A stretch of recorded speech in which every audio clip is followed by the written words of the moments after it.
Our MC, Ichijo Shinya, is running through a rundown building alongside 5 of his crew members who are specialized in taking down zombies in this post-apocalyptic and terrifying world. This hellish way of life is how Ichijo and a few others have been surviving for the past 5 years in this kill-or-be-killed society. Realizing that the zombies are catching up, one of the crew suggests that they hold out and fight the zombies. In a desperate move, Ichijo and his guys grab a long pole, which they use to push back the zombies. The group then resorts to a genius move of using the pipe as a bridge for a grenade to reach the zombies. The grenade explodes, decimating the zombies and in turn our favorite MC and his group the chance to move forward. Suddenly, they notice that a safety house has appeared right in front of them. They have just 2 minutes before the zone closes, and they have to enter the safety house before then. Our MC recounts how life has been for the past 5 years, and how they got there in the first place. Apparently, there was a great catastrophe that suddenly struck the Earth 5 years ago, which instantly robbed humanity of its peace. Since the catastrophe happened, spaces called special zones of various difficulty levels have been randomly appearing around the world. The special zones are cut off from the outside world, and massive hordes of zombies attack the trapped humans who couldn't enter the special zones. Ichijo continues saying that clearing missions and finding the safety house means a guaranteed escape. In addition to this, stats increase, and one can also acquire items needed for survival. However, those who fail to reach the safety house within the time limit become zombies. In 6 months, 80% of humanity became zombies, and the world plunged into what can be considered hell. Humans who are able to survive within the special zones constantly grow stronger. Because of this, lots of people grew stronger in the harsh environment. To gain more rewards, the strong humans aim for the Grand Slam to clear all the zones up to level 100, and at that moment, for the first time, a level 100 zone has appeared. Ichijo is on the verge of clearing the final level zone, and he is being supported by his 5 other companions. They run toward the safety house with the mindset that they are going to become the first Grand Slam achiever. Ichijo is already dreaming of his achievement when a big zombie known as the Gatekeeper appears beside them. Ichijo quickly tells his comrades to fall back, and the zombie swings into the building to cut off their access to the safety house. Ichijo admits that the zombie standing in front of them is completely different from the ones they have fought in the past. However, Ichijo doesn't see this as a hindrance since they need to defeat the zombie if they are ever going to get the chance to reach the safety house. Ichijo then asks his comrades if they have any useful items left. They tell him that the only items left with them are 5 haste potions and 1 power potion. With this, Ichijo makes a quick plan. He wants to draw the zombie's attention to himself, giving his comrades the time to use the haste potion to hold it down. Once this is done, Ichijo then reveals that he is going to use the power potion to deliver a finishing blow. They are only going to get 1 chance with this, and Ichijo urges his comrades to put in their best. Ichijo is handed the supposed power potion, but when he drinks it, he figures out that it has a terrible taste. Nonetheless, he drinks the potion but soon realizes that the zombie is getting the better of him since he cannot muster any strength. Ichijo is left to wonder what sort of potion he was given by his comrades. Just then, one of his comrades tells him that it is their turn to shine. The 5 then bring out potions that they have kept for themselves. With the haste potion, the 5 receive buffs. Ichijo, on the other hand, is still struggling with the zombie, and his stats are even getting nerfed. Ichijo wonders if his friends made a mistake in giving him the weak potion instead of the power potion. Just then, Ichijo hears one of them telling him that it wasn't a mistake. Apparently, they specially prepared the potion to get him to become weak. Ichijo has no choice but to fight the zombie that is trying to get him. The leader of the traitors then thanks Ichijo for being a stepping stone for him and the others. They stroll past him as he battles the zombie without offering any help. With seconds left on the clock, Ichijo's comrades start running into the safety house. The leader of the traitors then tells Ichijo that he is going to tell everyone about his heroic deeds. In fact, the traitor is already waiting for the day he is going to become a zombie so he can unalive him. Ichijo screams in pain and the realization that he has been betrayed by those he called his friends. Just then, the zombie slashes his chest with her long nails. Standing in front of the zombie with nothing to fight back, Ichijo wonders if this is how he is going to die after everything he has given. The time limit for the safety house is down, leaving Ichijo to reminisce over everything so far. Ichijo cannot believe that he died in the worst possible way. He has been fighting zombies, but now he is about to become one too. Ichijo is hell-bent on having his revenge against those who betrayed him, even if he turns into a zombie. Just then, Ichijo's consciousness starts to fade, and Ichijo realizes that he is dying. Everything goes dark, and when Ichijo opens his eyes, he sees a guy, Mineta, staring down at him. Ichijo is in some sort of high school, and Mineta and his boys want Ichijo to pay them money.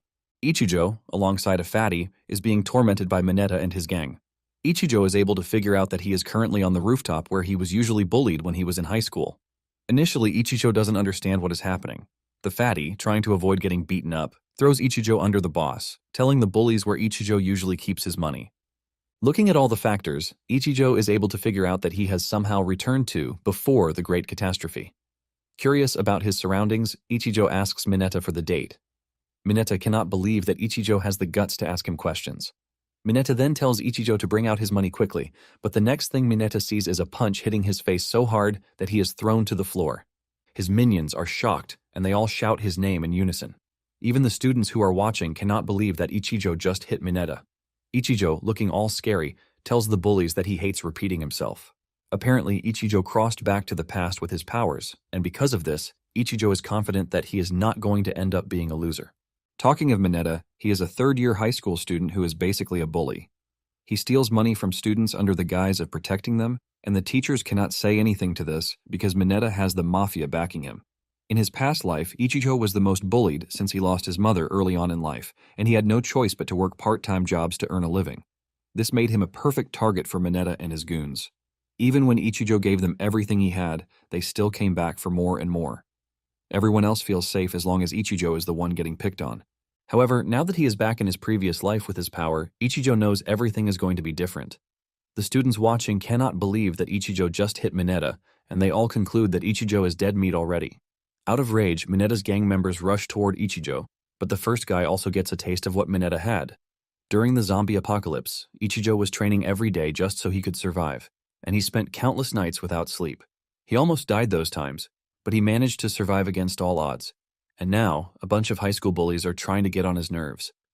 Ichijo doesn't hold back as he delivers painful punches to their faces, chests, and wherever he can hit them. Ichijo has come to hate bullies since he was betrayed by those he called his comrades, and the humans who lost their ethics and morals in the apocalyptic world are worse than zombies. They are the kind of people who would point a gun at their comrades because of their own selfishness. Now that he has a chance to change things up, Ichijo is not about to mess it up. While Ichijo is beating down his guys, Mineta is left to wonder if he is the same Ichijo that they usually toy with. The fatty was left in shock and disbelief that Ichijo had always been this strong. Mineta refuses to believe what is clearly in front of his eyes. He thinks Ichijo just hit a fluke by using a technique he picked up online. He angrily dashes at Ichijo, but as expected, Ichijo blocks the attack with just his arm. Mineta also noticed that there are no traces of fear in Ichijo's eyes, and to make it even worse, there is bloodlust written all over him. Mineta comes to the bitter realization that he seems to be getting scared of Ichijo, but Ichijo doesn't hold back when he hits Mineta in the head with his knee. Mineta falls to the ground with blood pouring out of his face. The students are even more terrified that Ichijo just destroyed Mineta and his gang. They too are scared because they all bullied Ichijo, and they are fearful of getting the same treatment that Mineta just did. Ichijo then notices that his previous life's power isn't completely carried over, and in addition to that, he still doesn't know what day it is yet. He turns around to see that everyone, including the guys he previously beat, has vanished into thin air. The only person left is the fatty, and just as he is about to run away, Ichijo stops him. Fatty almost pisses his pants when he hears Ichijo calling him. Ichijo asks him where he is running to, and with fear, he replies that he is heading to the class. However, Ichijo is not about to just let him go like that, since he still needs to teach him a lesson.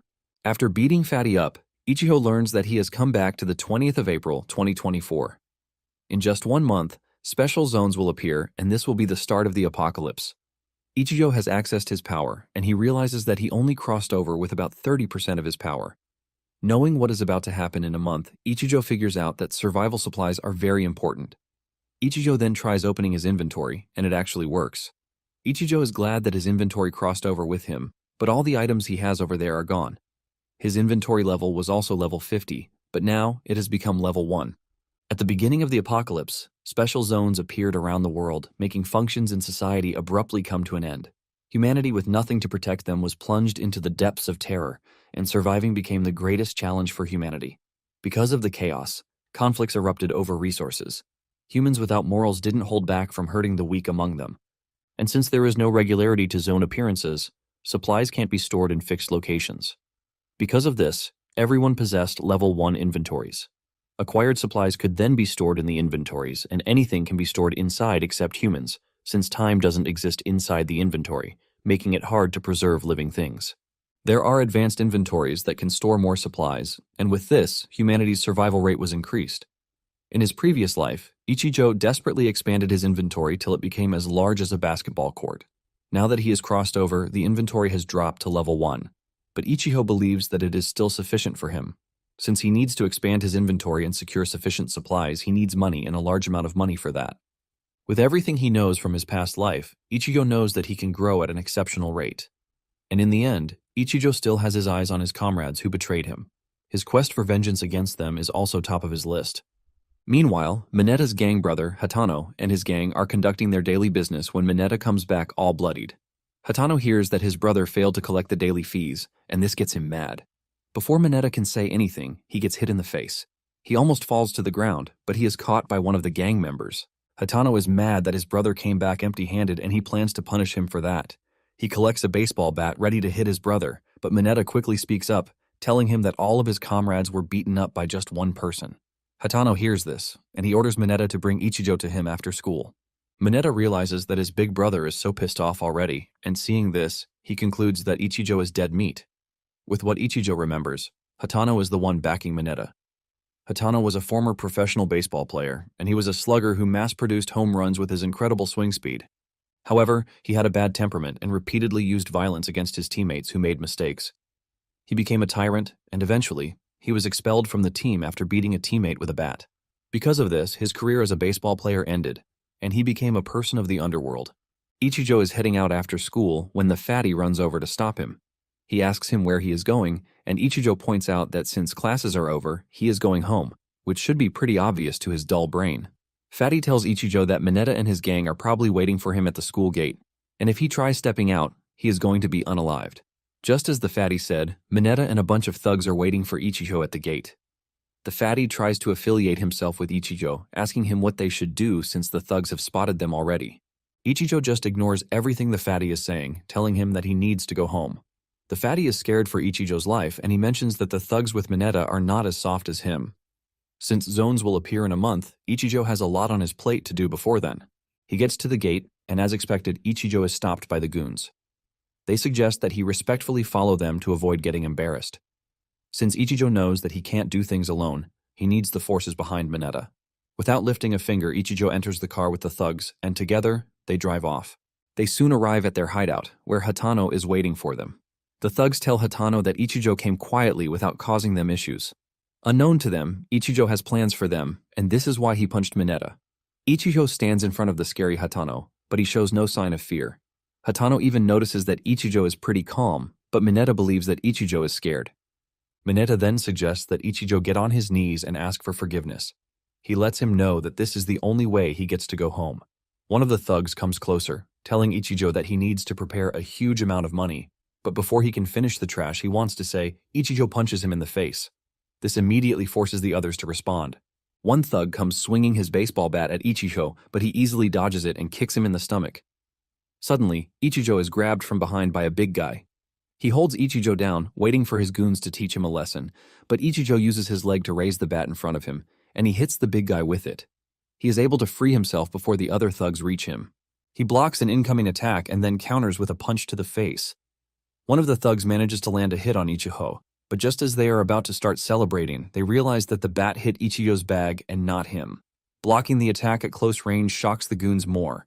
Ichijo kicks the thug in the neck to knock him out. In just a few seconds, Ichijo has managed to take down all of Hatano's men. Even Mineta is hiding behind Hatano like a scared chicken. Mineta cannot believe that Ichijo has suddenly become so strong. However, Mineta believes that Ichijo doesn't have what it takes to fight Hatano. Hatano charges at Ichijo and swings his bat, but Ichijo easily dodges it. Ichijo counters with a strike of his own, but Hatano manages to dodge, thanks to his experience. With just this, Hatano is able to assess the situation, and he realizes that Ichijo has combat experience more than what a high school student should have. Before Hatano knows what is happening, Ichijo has gotten to him. Ichijo swings his bat, but he manages to dodge it. However, Ichijo takes another swing in quick succession, and Hatano gets hit in the face. Hatano falls to the ground, leaving even Mineta in shock. Hatano coughs up blood and comes to the conclusion that Ichijo is not moving like a regular high school student. In addition to this, he notices that Ichijo is teeming with bloodlust. Hatano doesn't want to admit it, but he now realizes that Mineta made an enemy of a strong opponent. Hatano also figures out that Ichijo never saw them as anything right from the start. In a surprising turn of events, Hatano tells Ichijo that he is withdrawing from the matter. He lets Ichijo know that he is free to do with Mineta whatever he wants. Hatano is even willing to give Ichijo his territory.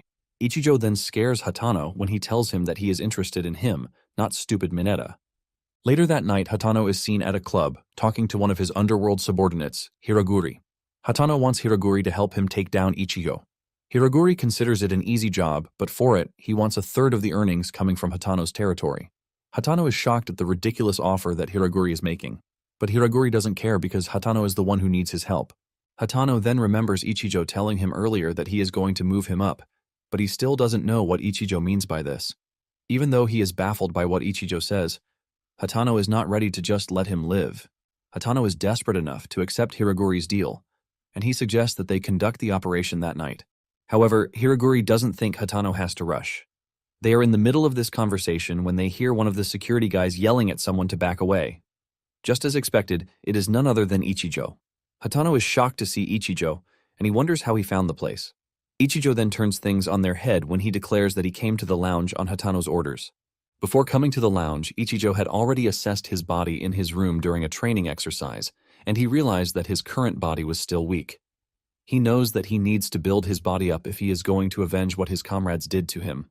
Now that he is in the club, Hiroguri berates Hatano for allowing Ichijo to barge into the lounge like a fool. Hatano tries telling Hiroguri that he has no ties with Ichijo, but Ichijo makes things worse when he reveals that he has taken care of the guards outside, and he pins this on Hatano's orders. Hiroguri demands the camera footage, and he is shocked to see his guys all knocked out. One of Hiroguri's men doesn't want to believe that Ichijo beat the guys. He assumes that Ichijo drugged them or something. Hatano is now caught up in whether what Ichijo said to him in the afternoon could be true. In anger, Hiroguri comes at Hatano with a bottle, but Ichijo throws something at the bottle to break it before it hits Hatano. This shocks Hatano, leaving him to wonder how Ichijo was able to pull it off. The guys are now starting to realize that Ichijo is not an ordinary student because his reaction speed is crazy. Hiroguri then orders his men to go after Ichijo. Hiroguri turns to Hatano, asking him if he is planning to take him down.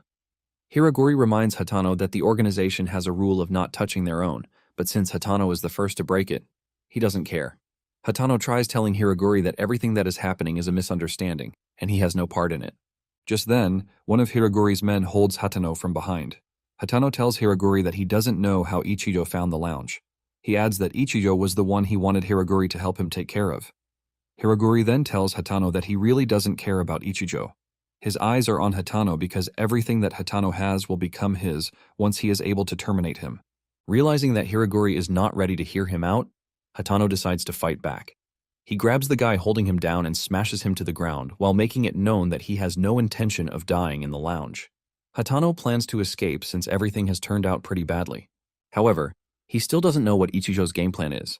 Hiroguri's boys come charging at Ichijo, but he easily beats them up.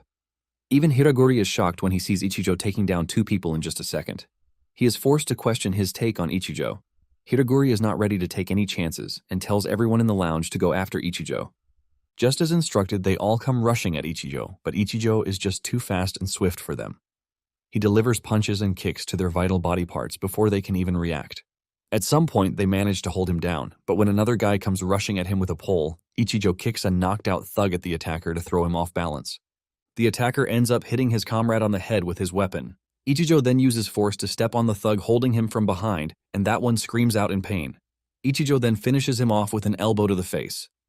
Ichijo continues moving like water as he swiftly dispatches the thugs like it is nothing. He uses different techniques to hit them in the face, neck, head, chest, and other vital areas to knock them out. Watching this act of monstrosity is Hiroguri, and he is gripped with fear. Hiroguri cannot believe that Ichijo has taken down all of his boys just by himself. He realizes that by the time Ichijo is done dealing with his boys, he is going to be next on the list. At this rate, even his territory will be lost. Hiroguri then decides that the best course of action is to terminate Ichijo right there. He pulls out his gun, ready to shoot Ichijo, but Hatano slaps it out of his hand. Hiroguri is shocked, and he questions Hatano's actions. Hatano then reveals that he can't stand by while he watches Hiroguri use a gun against a kid. Hiroguri gets mad, reminding Hatano that he was also beaten by the same kid. He urges Hatano not to interfere so he can finish Ichijo off. However, Hatano cannot allow this to happen because he knows that once Ichijo is taken out, There is no way that he is going to escape. Hatano has now come to the realization that having Ichijo by his side is a good thing. Hiraguri decides that Hatano should die, and he comes at him with a bottle. Hatano stands there, pondering his decision. With Ichijo's involvement and all, he knows that he has become an enemy of the organization. Even if he manages to escape, the organization will definitely come after him. Just as Hiraguri gets closer, Hatano makes the decision that Ichijo is his only lifeline, even though he is just a high school student. Hiraguri gets close enough for Hatano to deliver an unexpected, powerful punch to his face to throw him to the floor. Like a coward that he is, Hiraguri runs for the gun again. He aims the gun at Hatano, telling him that he is dead. He lets Hatano know that his territory has now become his, but before he can pull the trigger, Ichijo comes flying toward him. With a powerful kick to the face, Ichijo takes care of Hiraguri. After the battle is over, Hatano sits down to reflect on everything that has happened. He can't believe that in just one day, Ichijo took down everyone. Ichijo then walks over to Hatano to remind him of what they talked about in the afternoon. Hatano has no choice but to ask Ichijo why he picked him out of everyone. Ichijo replies that he picked him because he was the person he met. Hatano then realizes that he needs to be grateful for that, or else he will be one of the guys lying on the floor. Hatano then asks Ichijo what he plans to do with the place. Ichijo tells Hatano to make it his territory, reminding him that he already promised to move him up. Hatano promises that he is going to try, but he mentions the fact that the organization will come after them because of what just happened. Hatano asks Ichijo what he wants to do, or what he wants him to do about their predicament. Ichijo replies that since it is inconvenient for him to appear in public, he's going to stay in the shadows while Hatano runs things on the outside. He assures Hatano that just like he did tonight, he plans to expand his influence and push him up. Ichijo wants Hatano to get all the money from his organization because he needs a lot of cash. Hatano is shocked to hear this, and he actually has something to say, but he realizes that nothing he says will change anything. Hatano then decides to make a toast to Ichijo's crazy plan. He hands him a cup of strong wine, but Ichijo walks off, reminding Hatano that he is still a high school student. Ichijo then asks Hatano if he has any money on him. Hatano assumes that he is getting robbed by Ichijo, and he hands him all the money he has with him, even promising to get more if the one with him is not enough. However, Ichijo tells Hatano that all he wants is cash for a taxi fare. Hatano is shocked when he hears this, as he doesn't want to believe that he teamed up with someone who is so poor he doesn't have the money to pay for his own taxi. Ichijo then asks Hatano about his manpower. Hatano reveals that Hiraguri has about 50 men working for him, and to put it into perspective, they are of higher quality than his subordinates. Since Hiraguri are assigned special jobs like cleaning up, they are supplied with weapons like pew-pew from the organization. Hatano also has about 30 people under him, and combined with the ones they just secured, Hatano is confident that they have successfully doubled their current fighting power. Ichijo then asks about funding.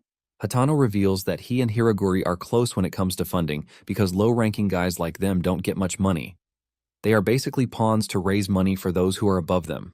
There is Ogane Ren, who runs casinos, bars, and nightclubs. There is Kawase Teruhisa, who handles bodyguard services. And then Koyanagawa Tatsuya is the one who manages all the funds. Apparently, Tatsuya has a birthday celebration coming up next week. It is typical that everyone gives presents. In the eyes of regular people, it might be presents, but to those who are in the game, they know that it is tribute money. Because of the upcoming birthday, Hatano and Hiraguri were desperately gathering funds, but everything has now come to an end, all thanks to Ichijo's crazy plan. Ichijo then tells Hatano not to worry because he plans to get him the high position very soon. In reality, Hatano was trying to scare Ichijo off, but it seems his talk even made things worse.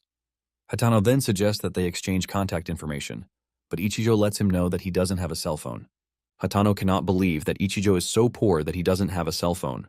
Since Hiraguri and his men are unconscious, Ichijo asks if he is going to clean up the mess, and he says yes. Hatano lets him know that he has already called people, and he assures Ichijo that he is going to keep the guys in line. Just then, Mineta and the other guys under Hatano show up. Mineta is left in disbelief as he stares at all the unconscious bodies lying on the floor. He is more shocked when he sees Ichijo with Hatano. Ichijo is not ready to start a discussion, and just as he is about to leave, Hatano stops him. Hatano calls Mineta over and tells him to give him the new cell phone he just bought.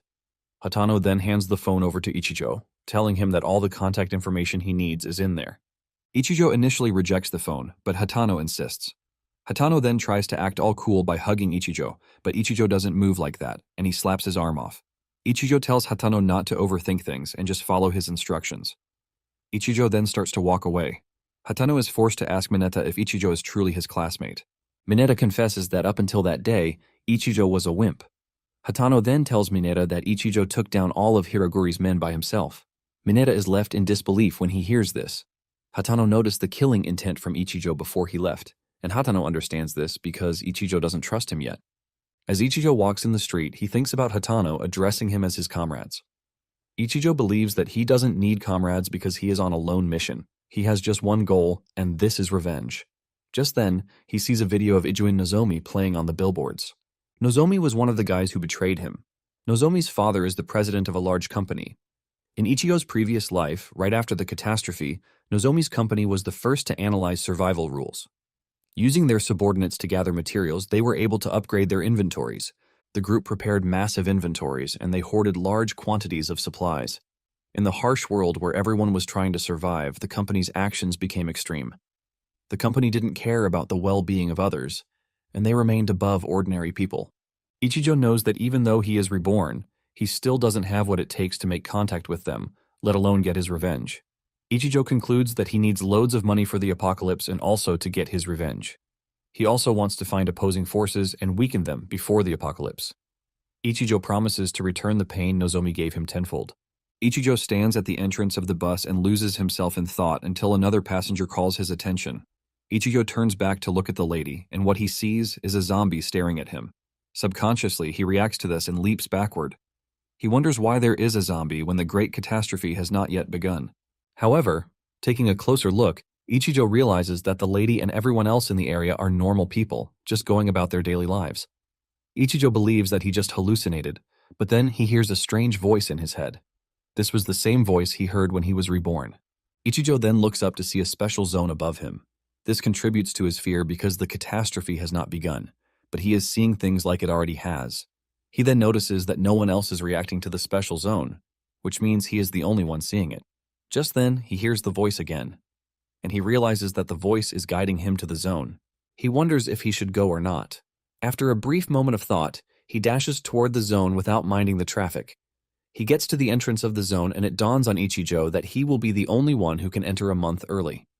Every item obtained in the zone cannot be obtained in the real world. If the zone is real, Ichijo realizes that he can use this to prepare his inventory for the apocalypse. With the high rewards at stake, Ichijo doesn't mind the risk. With this, he enters the special zone with an entry level of 1. Upon entering the zone, Ichijo is given a special mission. The system tells him to defeat 15 normal zombies and 1 mutant zombie in under 1 hour. In the space of 1 hour, he is also supposed to find the safety house, and he has a special reward for this too. Ichijo is surprised by this, as there was nothing like this in his previous life. He believes that this change is related to his rebirth, and then he considers it an advantage to his goal. Ichijo decides to focus on the mission and clear it. He remembers that in his previous life, just to find a safe house was always difficult. However, this time, all he has to do is defeat 15 zombies and 1 mutant zombie. Without saying too much, he knows that preparation is the only way he can survive in the zone. Apparently, when entering the zone, one is usually transported to a safe location. At the same safe location, the players can get basic survival items.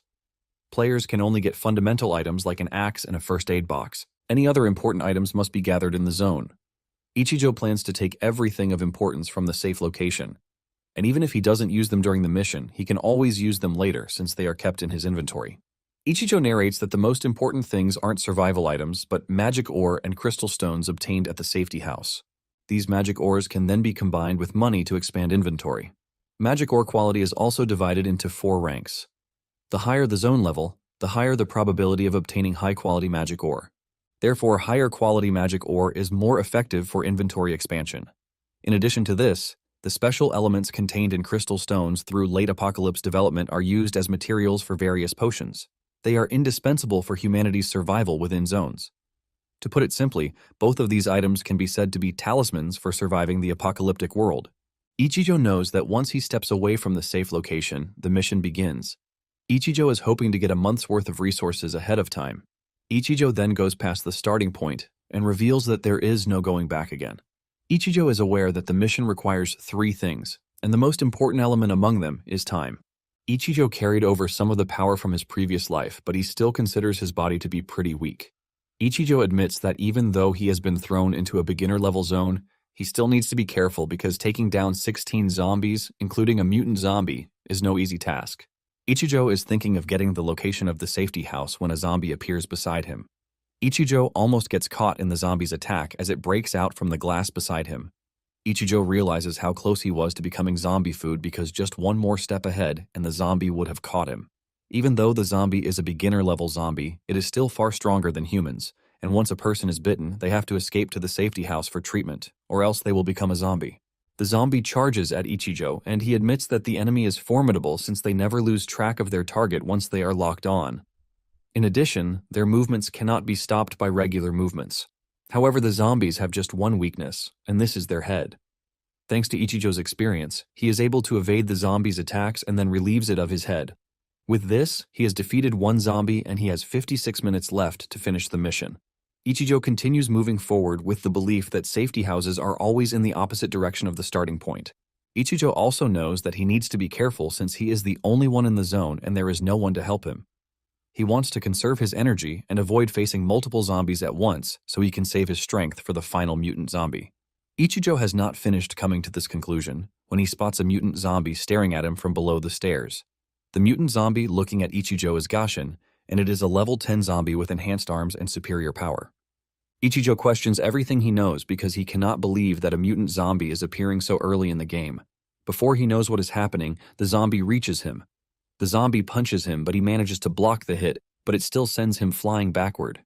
This scares Ichijo because he knows how dangerous Gashin is. Once a person is caught, there is no escape as the zombie usually crushes its victim to death. In his previous life, Ichijo recalls that many people were killed by Gashin.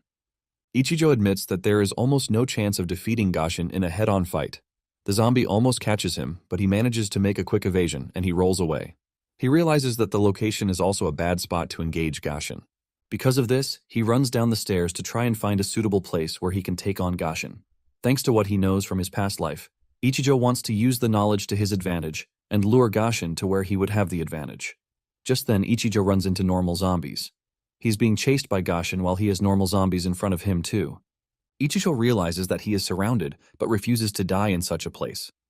Ichijo is prepared to survive no matter what it takes. He is not ready to lose to the betrayal from his past life and everything he suffered. Ichijo is determined to get his revenge, and as he takes down the normal zombies, Gashin comes charging in from behind.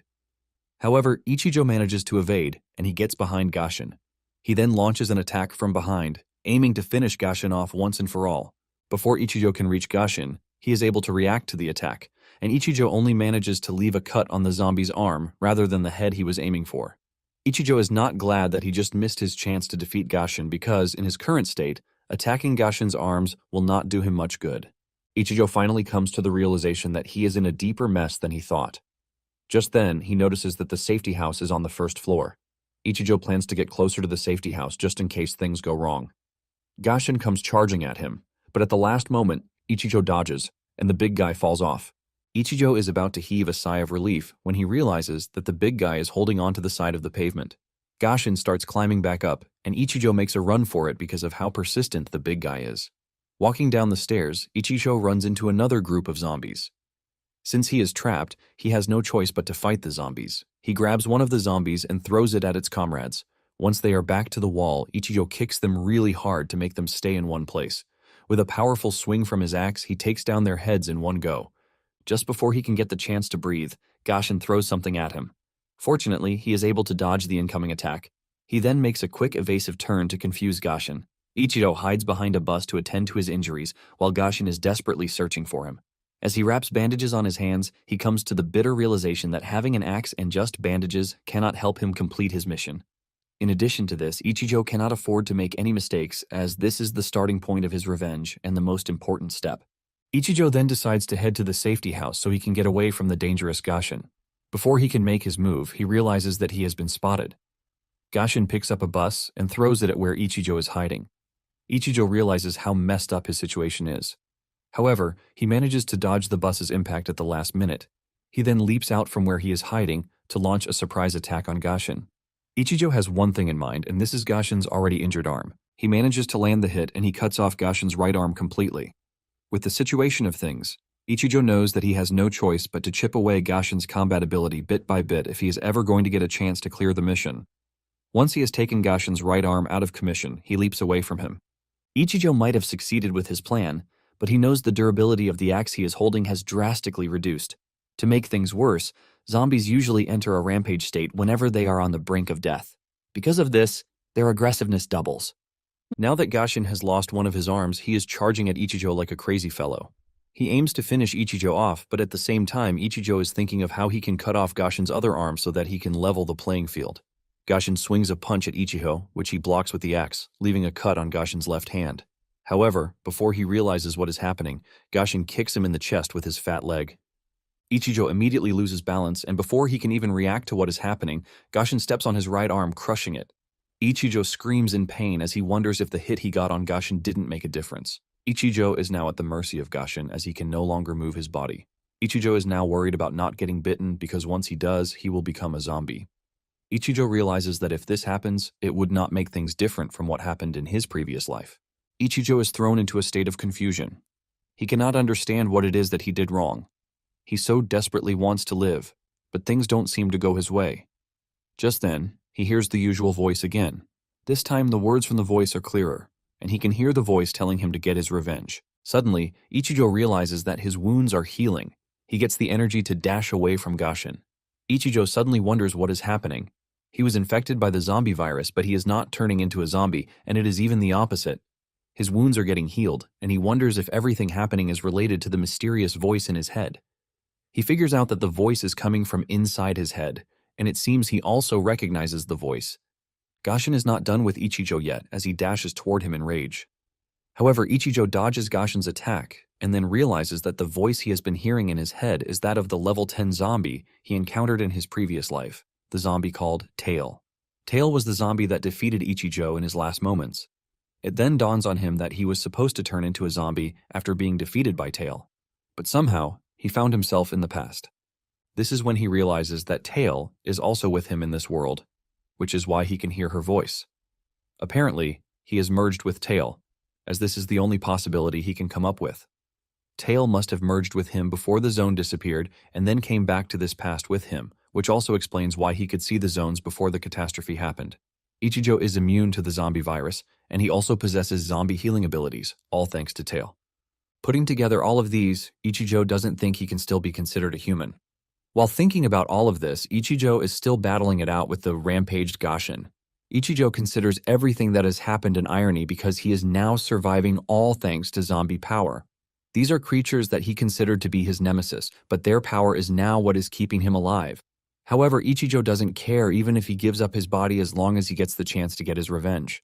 Coming to this conclusion, Ichijo finally raises his axe, and he delivers a powerful swing that cuts Gashin in half. Now that he can use zombie power, he believes that his revenge mission will progress much faster. Ichijo cannot wait to get his hands on Nozomi and his friends, who backstabbed him. After defeating loads of zombies on his way, Ichijo finally reaches the safety house.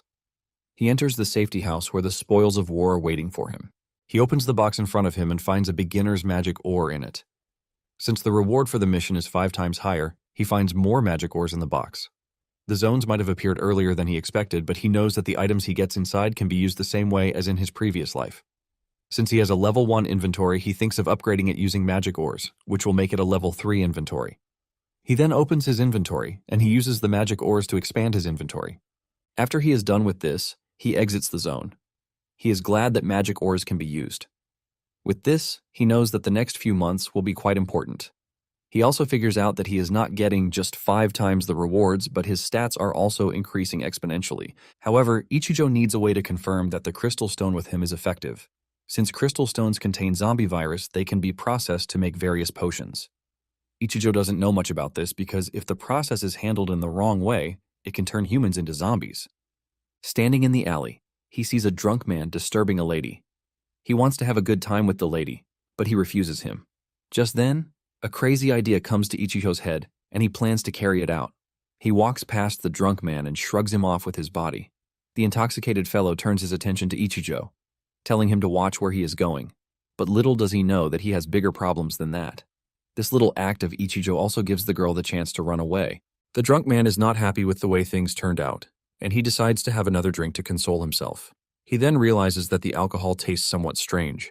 The next day, police attention is called to the alley because something strange has happened.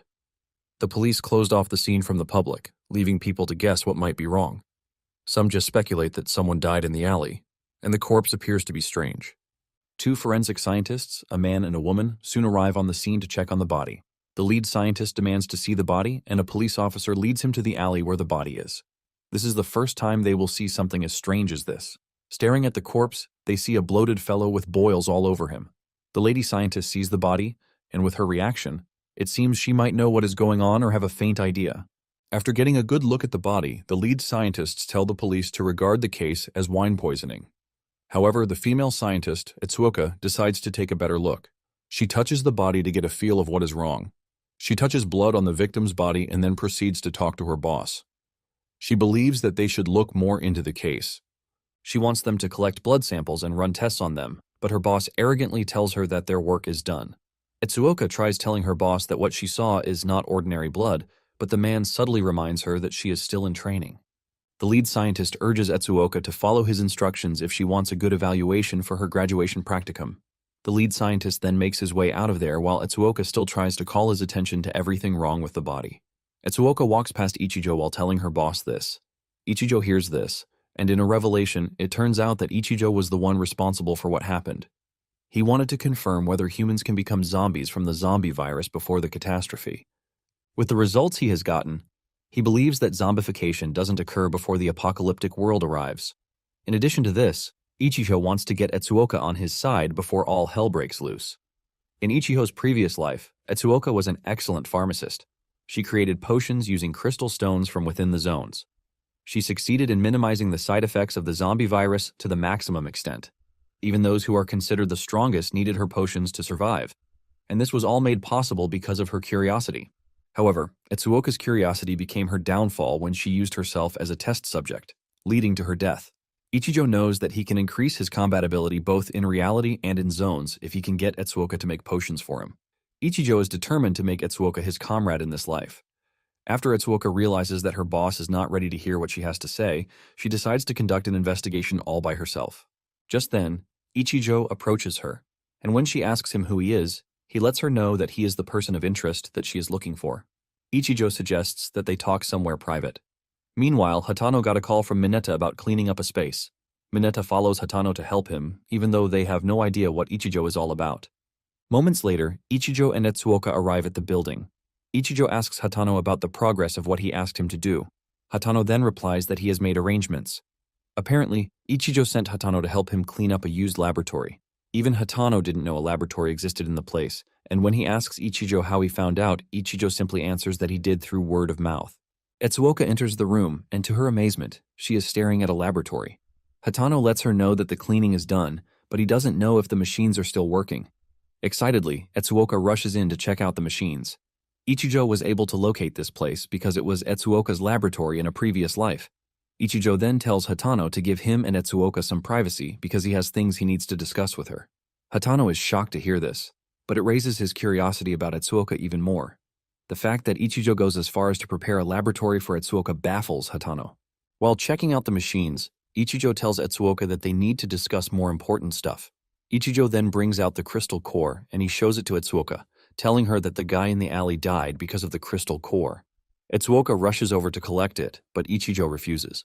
Etsuoka tells Ichijo to stop touching something of such importance with his bare hands, as she would have to investigate the structure of the crystal core.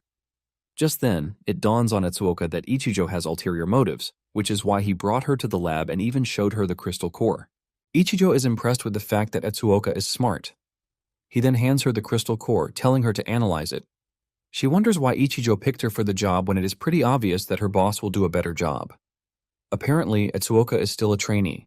She went abroad when she was in middle school, and she majored in forensic medicine. After this, she won a number of awards while enrolled. She's known as a forensic genius, but now she has secretly returned to Japan to work as a forensic trainee. Etsuoka then asks Ichijo what she is supposed to do. Ichijo first tells her that everything she is going to do from that moment forward is top secret. He then asks her if she is willing to cooperate and become his comrade before he reveals further information. Ichijo assures her that if she becomes his comrade, she is free to use the laboratory as she likes. In addition to this, Ichijo is willing to bring as many crystal stones as Etsuoka wants for her research. He is also going to be the one to pay for all the research that will be carried out by Etsuoka. He lets her know that she is going to see a completely different world from the one she has seen before. However, refusing to become a comrade means their interaction with each other has ended, Ichijo lets her know. Before giving her answer, Etsuoka sits down to check out the crystal stone under the microscope. Ichijo asks if he can take this as a yes, but Etsuoka lets him know that she wants the crystal stone. Ichijo assures her that the crystal stone is hers, and with this, Etsuoka tells Ichijo to continue with his story. Ichijo then explains that the crystal stone contains a virus that causes living beings to die and accelerates decay. However, unlike ordinary death, the body moves without consciousness, but it is no longer human. Ichijo lets Etsuoka know that the corpse she saw didn't move for a reason, but Ichijo knows Etsuoka would have noticed the robustness of the body despite being dead. Ichijo lets her know that the corpse would have gained immense strength given that it started moving. Ichijo then drops the bombshell, telling Etsuoka that corpses like those are called the living dead, or, to put it simply, zombies. Apparently, the crystal stones that can turn humans into zombies contain two types of components. One is the zombification component, and the other is the body function enhancement component. Ichijo wants Etsuoka to separate these two components and create a potion that enhances human body functions. Ichijo adds that Etsuoka needs to get the purity of the potion to almost 100%. This is because the rarity of the potion is determined by its purity. Etsuoka hears all of this and becomes more curious. She asks if the corpse from earlier can start moving, and Ichijo replies that it will eventually. Ichijo knows that Etsuoka has loads of questions to ask, but urges her to focus on the crystal stone research at the moment. He assures Etsuoka that he is going to tell her everything that she needs to know very soon. Ichijo has even rented a residential apartment on the floor below so that Etsuoka can live there. After telling her what she needs to know, Ichijo lets Etsuoka know that he is leaving.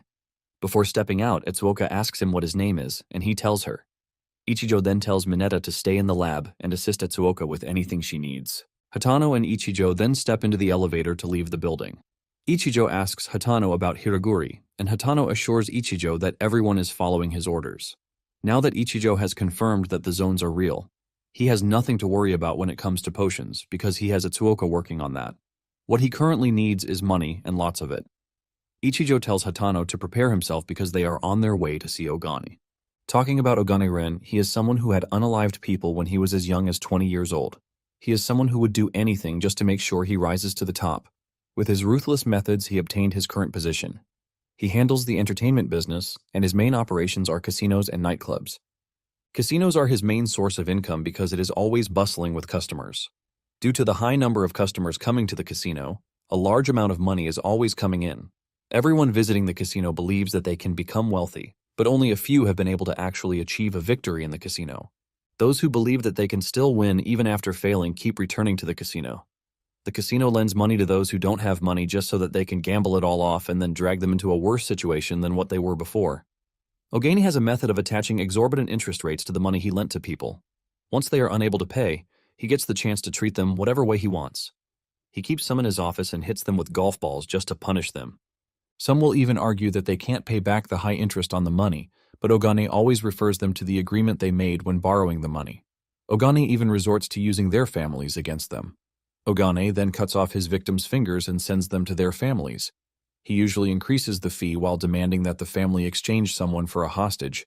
Ogane's methods might be cruel, but this is how he secures funding for the organization. And talking about these funds, it usually amounts to tens of billions.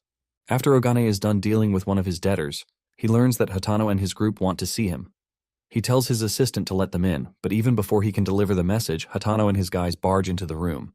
The assistant tries to stop them, but Ogani tells him to let them come in. Hatano sees the bloodied guy being dragged out of the room, and he comments on Ogani's ruthlessness. Ogani admits that he is ruthless, saying that Hatano is also like him. Apparently, Ogani has heard about Hatano's absorption of Hiraguri's territory. Ogani then asks Hatano why he has come to see him. Hatano reveals that since their boss's birthday is coming up, he thinks that they should do something. Ogani reminds Hatano that he doesn't make deals that are not favorable to him. Ogani lets Hatano know that he is open to helping him stand out in front of the boss, but Ogane will want his territories in return. Hatano is shocked to hear that Ogane wants the territories he fought so hard to have. Unknown to Hatano, Ogani has had his eyes on his territories for a long time now. Ogani never thought Hatano would walk right into his trap, and to top it all off, he came with just 3 people. Before coming to see Ogane, Hatano had already warned Ichijo about the risks of going to the casino. He lets Ichijo know that there are over 100 guys working in the casino as security. Ichijo lets Hatano know that his aim is to reduce casualties, and he also wants to make a strong point in front of Ogane. Ichijo told Hatano to order him around in front of Ogane since they are trying to play Hatano as the boss. Now that they are already in front of Ogane, Hatano makes his move. He charges at Ogane and tries to punch his body with a pencil, but Ogane's personal guard blocks him off. Ichijo also swings into action, and with just one kick, he sends the guard behind him flying. The other security guard tries running at Ichijo, but Hiraguri blocks his path. Hiraguri has always hated those who are working for Ogane, and this is the best moment to take out his anger on them. In the ensuing chaos, Ichijo tells Hatano to be careful. He urges him not to let his guard down because he wants to handle Ogane's personal security guard. Hatano tells Ichijo to be careful because the security guy he is about to go against is the strongest one among all of Ogane's men. Ogane has never had to worry about security issues because he has the guy by his side. The security guy arms himself with a golf club and comes at Ichijo. Ichijo dodges the attack and manages to grab a golf club of his own to try and defend himself. In the conflict, the security guy swings his club so closely to Ichijo's face that it removes the face mask that he is wearing. Hatano is worried when he sees this, and he asks Ichijo if he is fine. Ichijo replies that he is good. He takes a better look at the security to assess his strength. Ogane tells his security guy to keep the commotion to a minimal level so as not to scare off the customers. The security guy acknowledges this, and Ogane orders him to wipe out Hatano and his guys. The security guard swings his golf club at Ichijo, but he dodges and counters with a left kick to the side. The guard blocks this, but before he can react, Ichijo's right kick comes, landing on his neck. This throws him off balance, and Ichijo continues with a kick to the chest. The security guy is thrown into the distance, knocking him out. Ogane is shocked when he sees this. He makes a call asking for reinforcements. A bunch of guys show up immediately. But Ogane is disappointed. He wanted more, and the goons told him that most of their comrades are stuck in traffic. Ogane asks Ichijo if he is behind this, and he says yes. However, Ogane is still confident that the men who came are more than enough to deal with Ichijo. Ogane promises to give the goons 200,000 each if they can get Ichijo. This excites them, and they come charging at Ichijo, but minutes later, Ogane is dragged to the casino hall by Ichijo. The customers are shocked to see the owner of the casino beaten up. Hatano cannot believe that Ichijo single-handedly wiped out Ogane's men.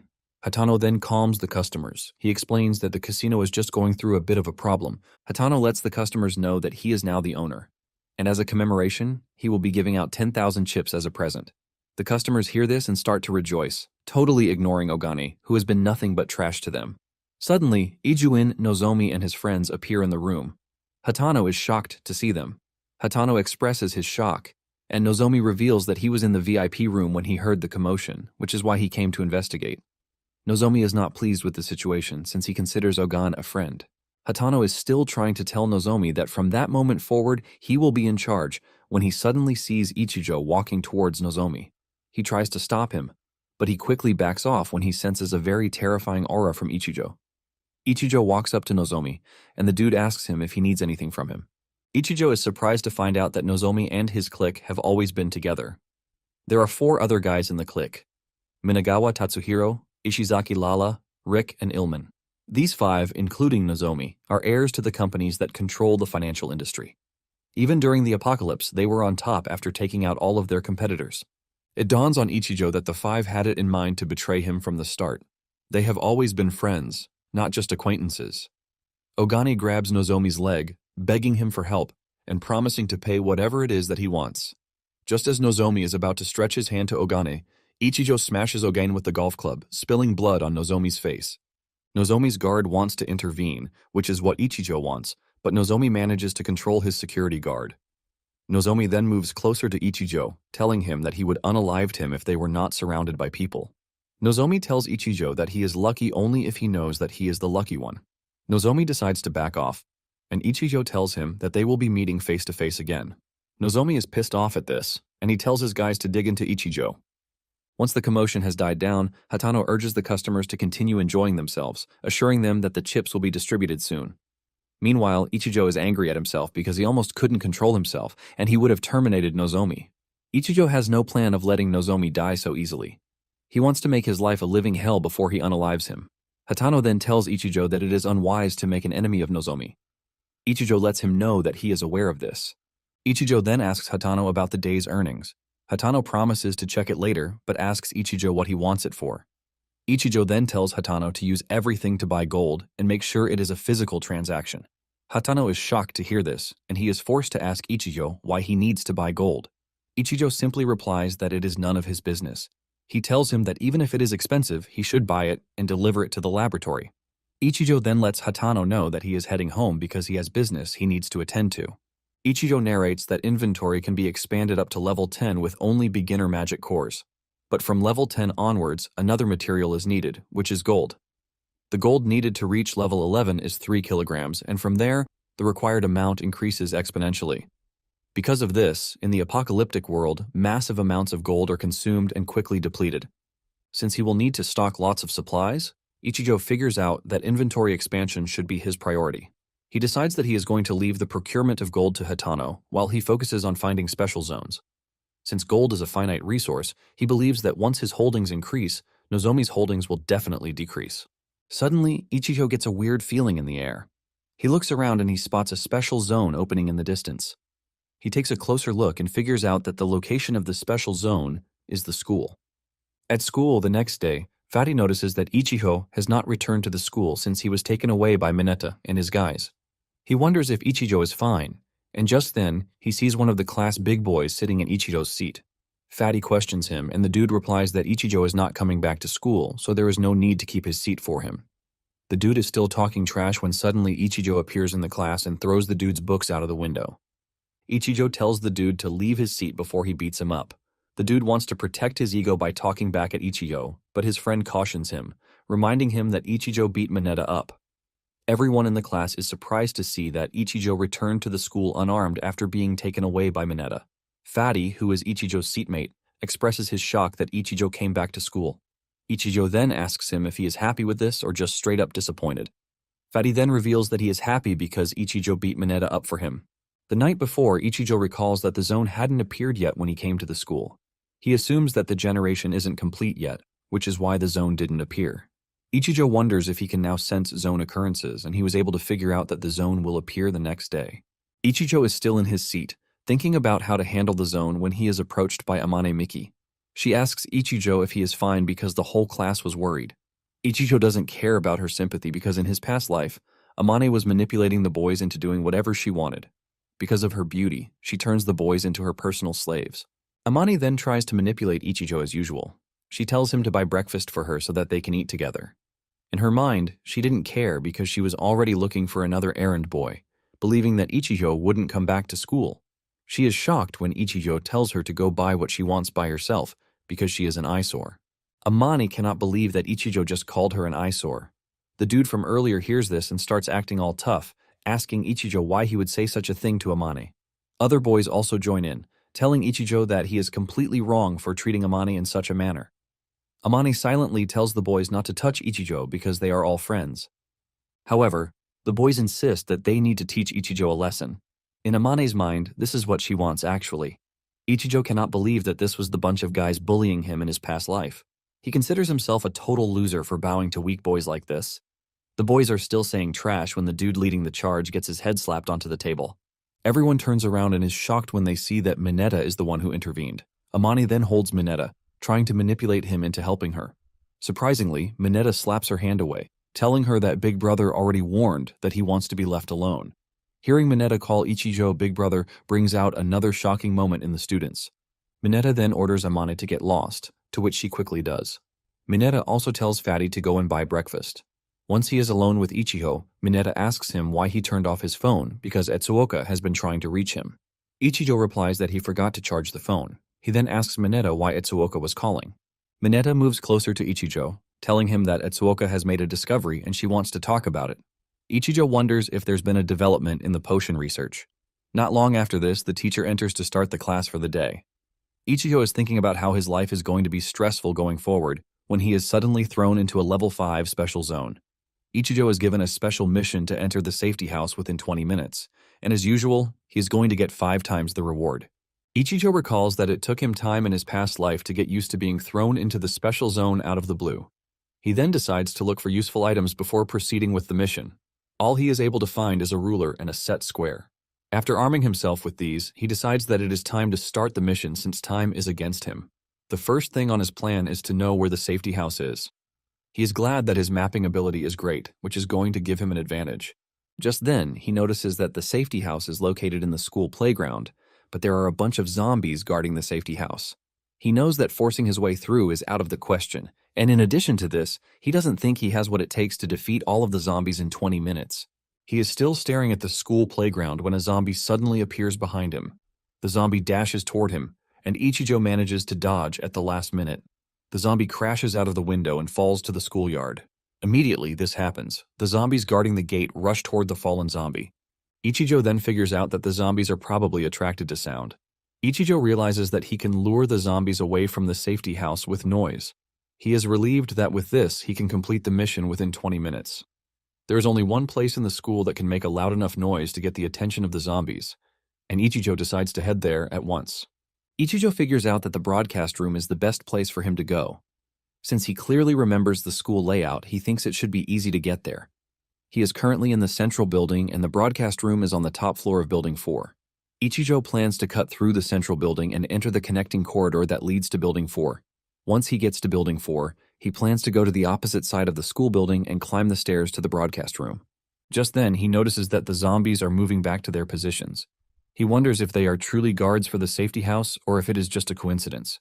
He spots a lone zombie walking toward him, and he decides to test out his theory with the zombie. Ichijo overpowers the zombie and throws it to the schoolyard. Just as expected, the zombies rush over to where the zombie fell. Ichijo is able to confirm that once they hear an abnormal sound, they all rush in the said direction. The fastest among the zombies are the elite zombies. The elite zombies are the ones who had excellent physical abilities when they were still humans, and they retain those abilities. They might not be as strong as mutant-type zombies, but they are still far stronger than normal zombies.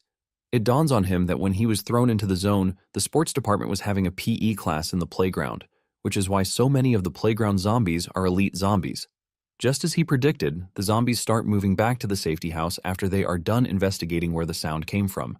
With what he has seen, Ichijo figures out that he has just one chance to get things right. He cannot afford to make mistakes. He figures out that his movement to the broadcast room will determine how everything will end for him. Just then, he spots a zombie in his direction, and Ichijo quickly moves into a secure spot to take out the unsuspecting zombie. He appears behind the zombie and uses the set square to decapitate it. With this, Ichijo has 17 minutes left. He figures out that time is running out fast. He barely has time to spare because it takes at least 5 minutes from the broadcast room to the playground. And this is if he doesn't run into any interference. Ichijo arms himself with a shovel and figures out that speed and strategy will be his key to victory in this current zone. Not long after this, he arrives at the connecting corridor. He spots 3 normal zombies, and since there is no place for him to hide in the connecting corridor and taking another route will cost him precious time, he figures out that cutting through the zombies is the only way out. He also needs to eliminate the zombies in the quietest way possible so as not to alert the zombies in the school building.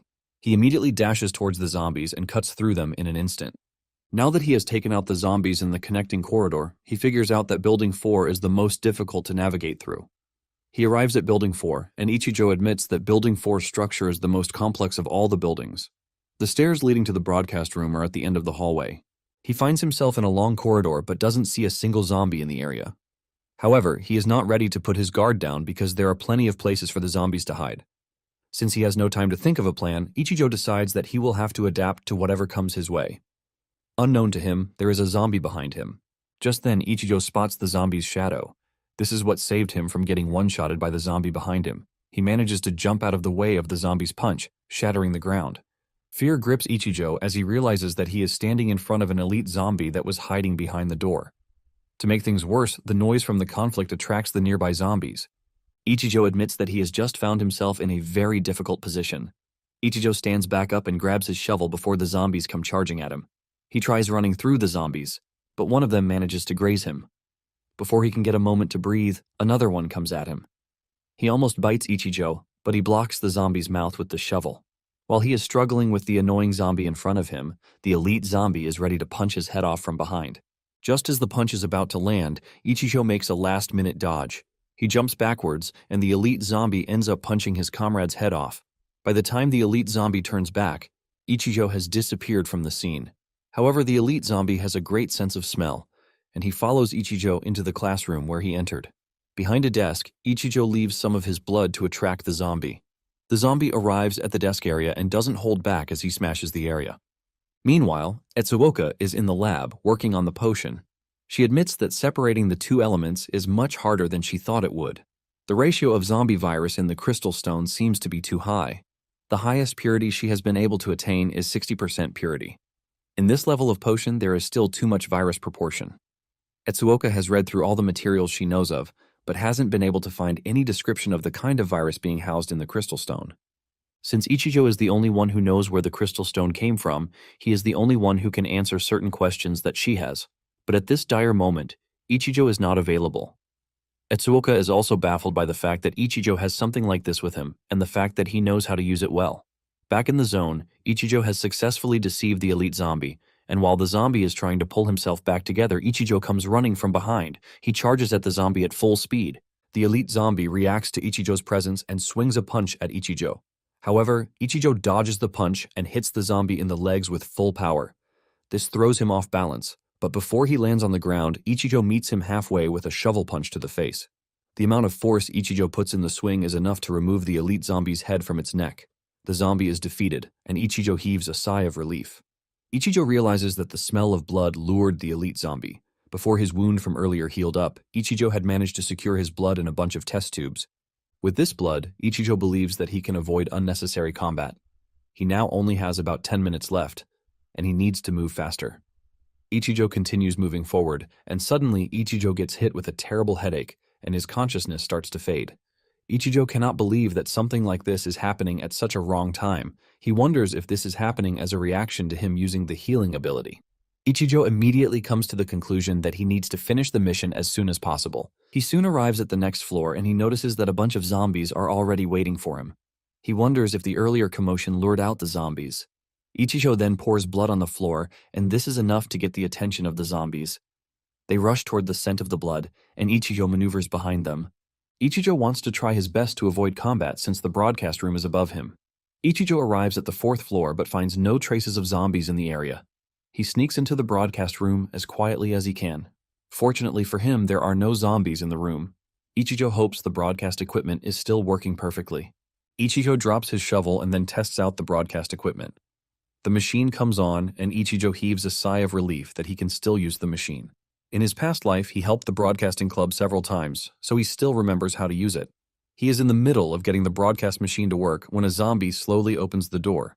Ichijo doesn't notice the presence of the zombie, nor does he know that a zombie has opened the door. He continues with what he is doing until it is too late. He finally senses the zombie when it is already beside him. In reaction to this, Ichijo grabs his shovel, ready to defend himself. Just then, he hears something shocking. He hears the zombie saying something. Ichijo properly turns to look at the zombie, only to find a very large, scary zombie staring down at him. Apparently, the zombie is telling him not to enter the room without permission. Ichijo is now face to face with a zombie as large as the room itself. Ichijo recognizes the zombie type standing in front of him. This is the corpse bloating phenomenon, a phenomenon where putrefaction gas fills the body after death, causing soft tissues throughout the body to expand, causing the corpse to swell up. Ichijo figures out that this is the phenomenon happening to the zombie in front of him. Apparently, this type of zombie doesn't have attack power, but it is troublesome because it quickly bursts, scattering explosive sounds and zombie virus. The zombie has enough power to kill a person, and also causes a large number of zombies to be drawn in. Ichijo realizes that the situation is urgent and he needs to get the zombie out of the room. Ichijo then dashes out of the room, forcing the zombie to follow him. He manages to get to the window before the zombie reaches him. The zombie tries to get him, but crashes out of the window instead. The zombie hangs from the wall, thanks to the cord Ichijo has tied to its leg. Ichijo wants to restrain the zombie's movement, but before he can relax, he spots zombies in the distance. The zombies heard the noise and are now heading toward Ichijo. To distract the zombies, Ichijo leaves blood in the corridor. Ichijo rushes into the broadcast room and realizes that he has just 4 minutes left on the clock. He wonders if the zombies will be distracted enough till he is able to finish turning on the broadcast equipment. Ichijo knows that he is done for if any elite zombie appears. Realizing this, Ichijo figures that he has just a little time left to spend in the room. One of the zombies is now approaching the room, but Ichijo manages to turn the broadcast on. Ichijo barely made it in time for the broadcast to go live and attract the attention of the zombies. Ichijo steps out of the room with the intention of heading to the playground. Just then, he notices that the zombies are trying to bite off the cord holding the inflated zombie. This is due to the fact that he put blood on the rope and then he noticed that the zombies from the third floor were also coming up. Realizing that the broadcast still has their attention, Ichijo makes a run for it. He wants to run into the safety house at full speed while also avoiding zombies. Ichigo's plan is working out until he realizes that a horde of zombies from Building 1 are also coming in his direction. Since a frontal assault is basically impossible because he will run out of time, he decides that the best option is to wait. Not long after this, the cord holding the inflated zombie cuts, causing it to crash to the ground. Ichigo then uses the loud sound from this to his advantage. He cuts the distance he needs to travel by jumping through the window. From the connecting corridor, he jumps to the gymnasium. He lands safely and dashes toward the playground with the belief that all of the zombies are being drawn to the bursting sound that came from the inflated zombie. He assumes that the sound should temporarily cause the playground to be empty. He arrives at the playground, and just as he predicted, there is no zombie in sight. He believes that he is going to make it in time, but to his greatest surprise, the zombies manage to destroy the speakers faster than he anticipated. The zombies have gotten to the top of the school building with what Ichijo is seeing. The zombies guarding the safety house will soon return. This turns out to be a chase of survival as Ichijo runs toward the safety house while a horde of zombies follows him. The elite zombies are so fast that one of them catches up to Ichijo. Before Ichijo can react, he gets hit by the zombie, causing him to lose balance and fall to the ground. Ichijo is now trapped, and the zombies are all over him. Instead of giving up, Ichijo makes a desperate move and swings his shovel at the zombies. This is enough to push the zombies back a bit. Ichijo also gets back on his feet and he jumps backward. Ichijo uses every skill he knows to try and get the zombies off his back. He swings the shovel aggressively, throws his leg around just to make way, but in the end, the zombies surround him and block off every access to the safety house. Ichijo stretches his hand toward the gate, realizing how close he was. Just as he stretches forth his hand, Tail's hand also appears. Lightning strikes from above, while Etsuoka is still wondering where Ichijo went when she needed him the most. She is staring at a potion in front of him, thinking about what Ichijo told her. Since Ichijo told her that the components of the crystal stone turn someone into a zombie, she wants to know what will happen if she ingests it voluntarily. Just as she is about to drink the potion, a female zombie appears right beside her. Staring at the zombie, it seems Etsuoka recognizes her. Back in the zone, Ichijo is almost overrun by the zombies when Tail shows up. She easily takes down all of the zombies, leaving Ichijo to question why she is helping him. He wants to know what she is after, but Tail tells him not to come near her. Ichijo realizes that he can't move, and he looks around to notice that Tail is holding him down with her powers. There is a vine holding down his leg, giving Tail the chance to do what she wants. Ichijo asks Tail what she plans to do to him, and Tail opens her mouth, ready to pounce on Ichijo. Everything goes dark, and when Ichijo regains himself, he is standing on top of Etsuoka, ready to hurt her. When he notices that he is holding Etsuoka's neck, he quickly backs off while wondering where he is. Just then, Etsuoka notices that the vial with the potion is about to fall off. She pushes Ichijo out of the way and manages to grab the vial before it hits the ground. Etsuoka hugs the vial excitedly, talking about how she is glad that the vial is safe. Ichijo then walks toward Etsuoka, apologizing for what happened. He then begs Etsuoka to tell him what happened the night before. Etsuoka narrates that Ichijo suddenly appeared in the lab. Initially, she didn't know that it was him because he appeared in the form of a woman. She reveals that the female figure suddenly collapsed, and when she rushed over to check, this is when she realized that it was Ichijo. Apparently, Ichijo's body was covered in wounds and he was weakened. She then attended to Ichijo by treating his wounds. After hearing everything, Ichijo is surprised to learn that he looks like a woman. Etsuoka claims she is not sure because it was raining heavily and she was tired. She was researching the entire day, and due to the stress, Etsuoka believes that she might have been seeing the wrong thing. However, Ichijo knows that Etsuoka didn't see wrongly. He wonders why Tail took over his body and brought him to the lab. Etsuoka then hands Ichijo his test results. Apparently, there was the zombie virus in his body, but instead of rejecting it, his body seemed to depend on it. Etsuoka then extracted the zombie virus from Ichijo's body and tried to combine it with the zombie virus contained in the crystal stone. Something amazing happened because the zombie virus in Ichijo's body perfectly fused with the one from the crystal stone. Because of this, Etsuoka decided to inject the zombie virus from the crystal into Ichijo's body.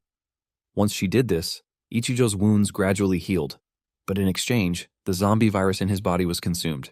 Upon hearing this, Ichijo realizes that his recovery ability is related to the zombie virus in his body. He remembers that when he was in the zone, every time he healed himself, he became dazed and eventually lost consciousness, which then gave Tail the chance to take control of his body. Etsuoka then tells Ichijo that it is time he answers the questions she has. She asks him if he is a zombie or a human. Also, she wants to know why he has crystal stones that shouldn't exist in the first place. Ichijo then replies by asking Etsuoka if she believes in time leaps.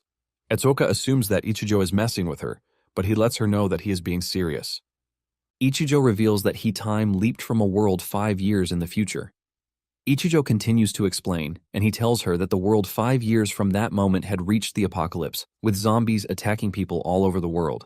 Ichijo also lets her know that it is 1 month before the apocalypse arrives. Etsuoka asks Ichijo if things like the bodies she saw the day before will appear all over, and Ichijo says yes. In addition to this, special zones will appear all over the world. He explains that these special zones are full of zombies. Ichijo then decides to show her something, even though it might be hard for her to easily accept. Ichijo asks for his clothes, and Etsuoka points to where he can find them.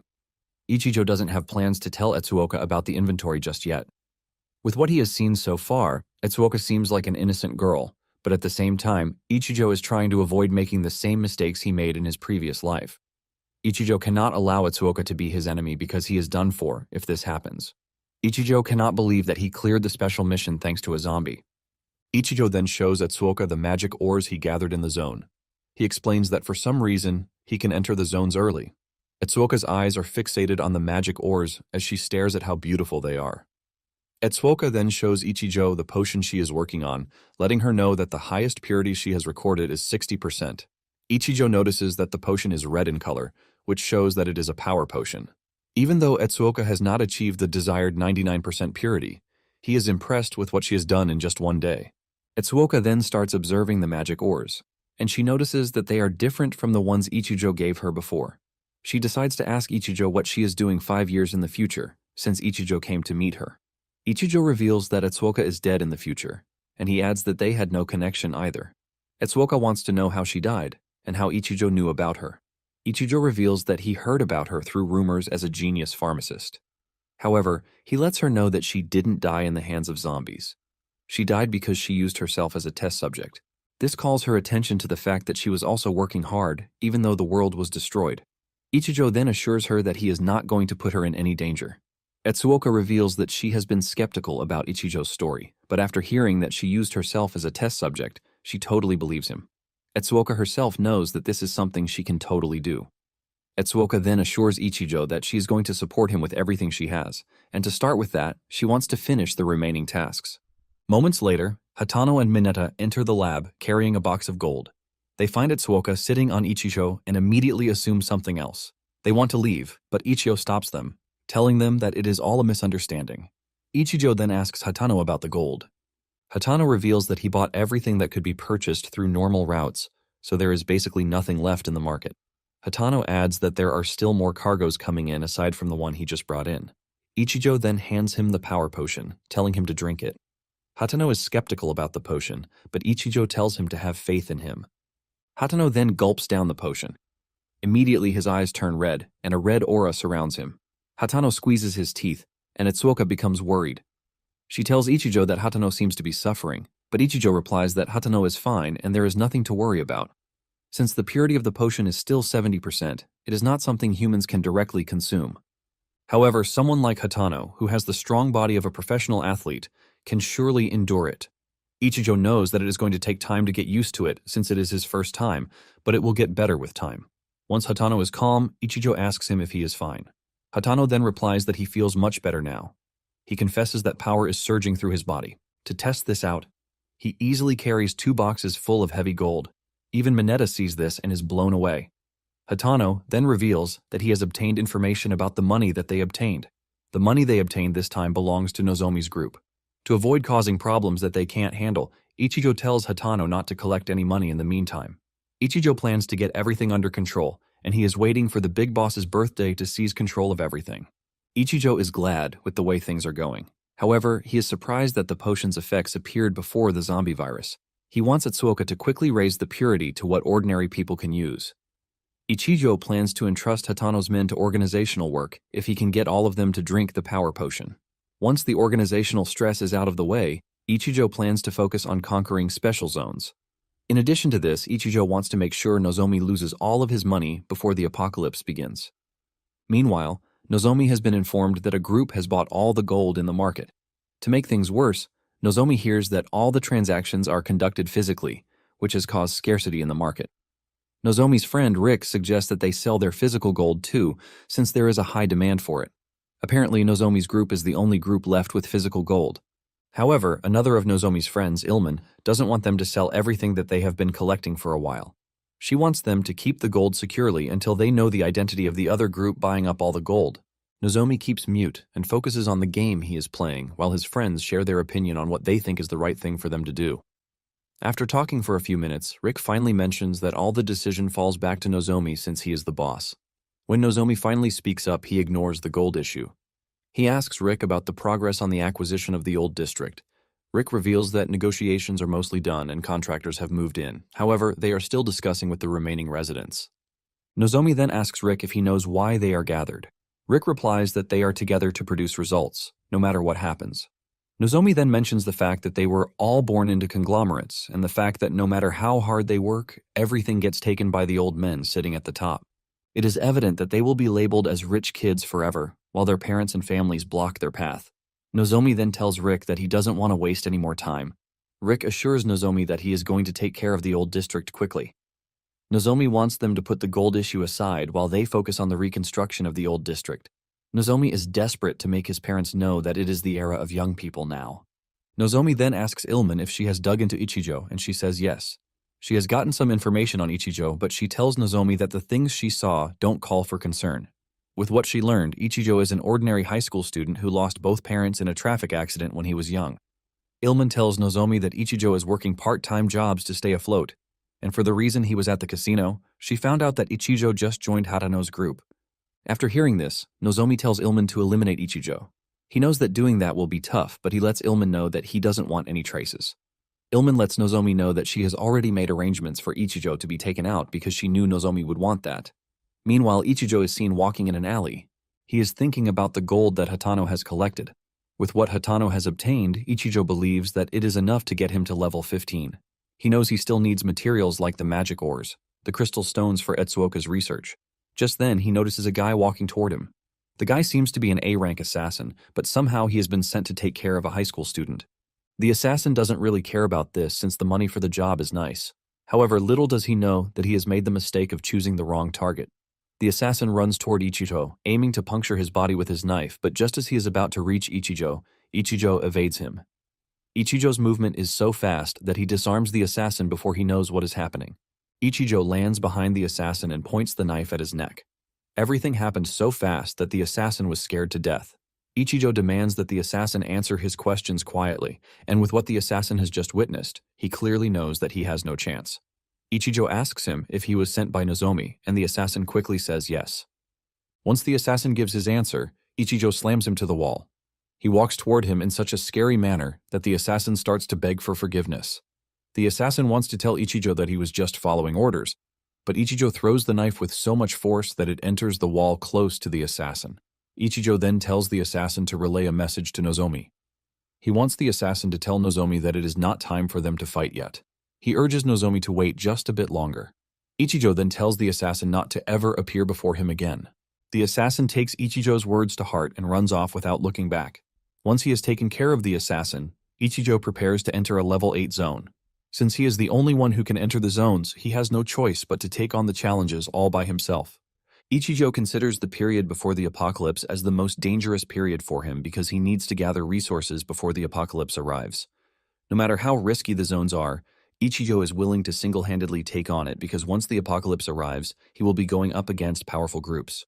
Taking risks now is the fastest way for him to close the immense gap between him and Nozomi. Ichijo also figures out that he needs underworld resources if he is going to fight Nozomi in terms of power and financial strength. Ichijo is looking forward to the big boss, Tatsuya's birthday, which is in 2 days. This is when he plans to seize control, and to do this, he needs more crystal stones so he can create potions before then. To also suppress the annoying zombie living inside of him, he is going to need a large amount of zombie virus. However, Tails seems to be on his side for the moment, but even with this, Ichijo doesn't want to relax. For the members of his organization, they are all doing their jobs, and their lives seem to be changing. Ichijo is in control of everything, and basically, he controls the fate of those working for him, which is why he needs to become stronger.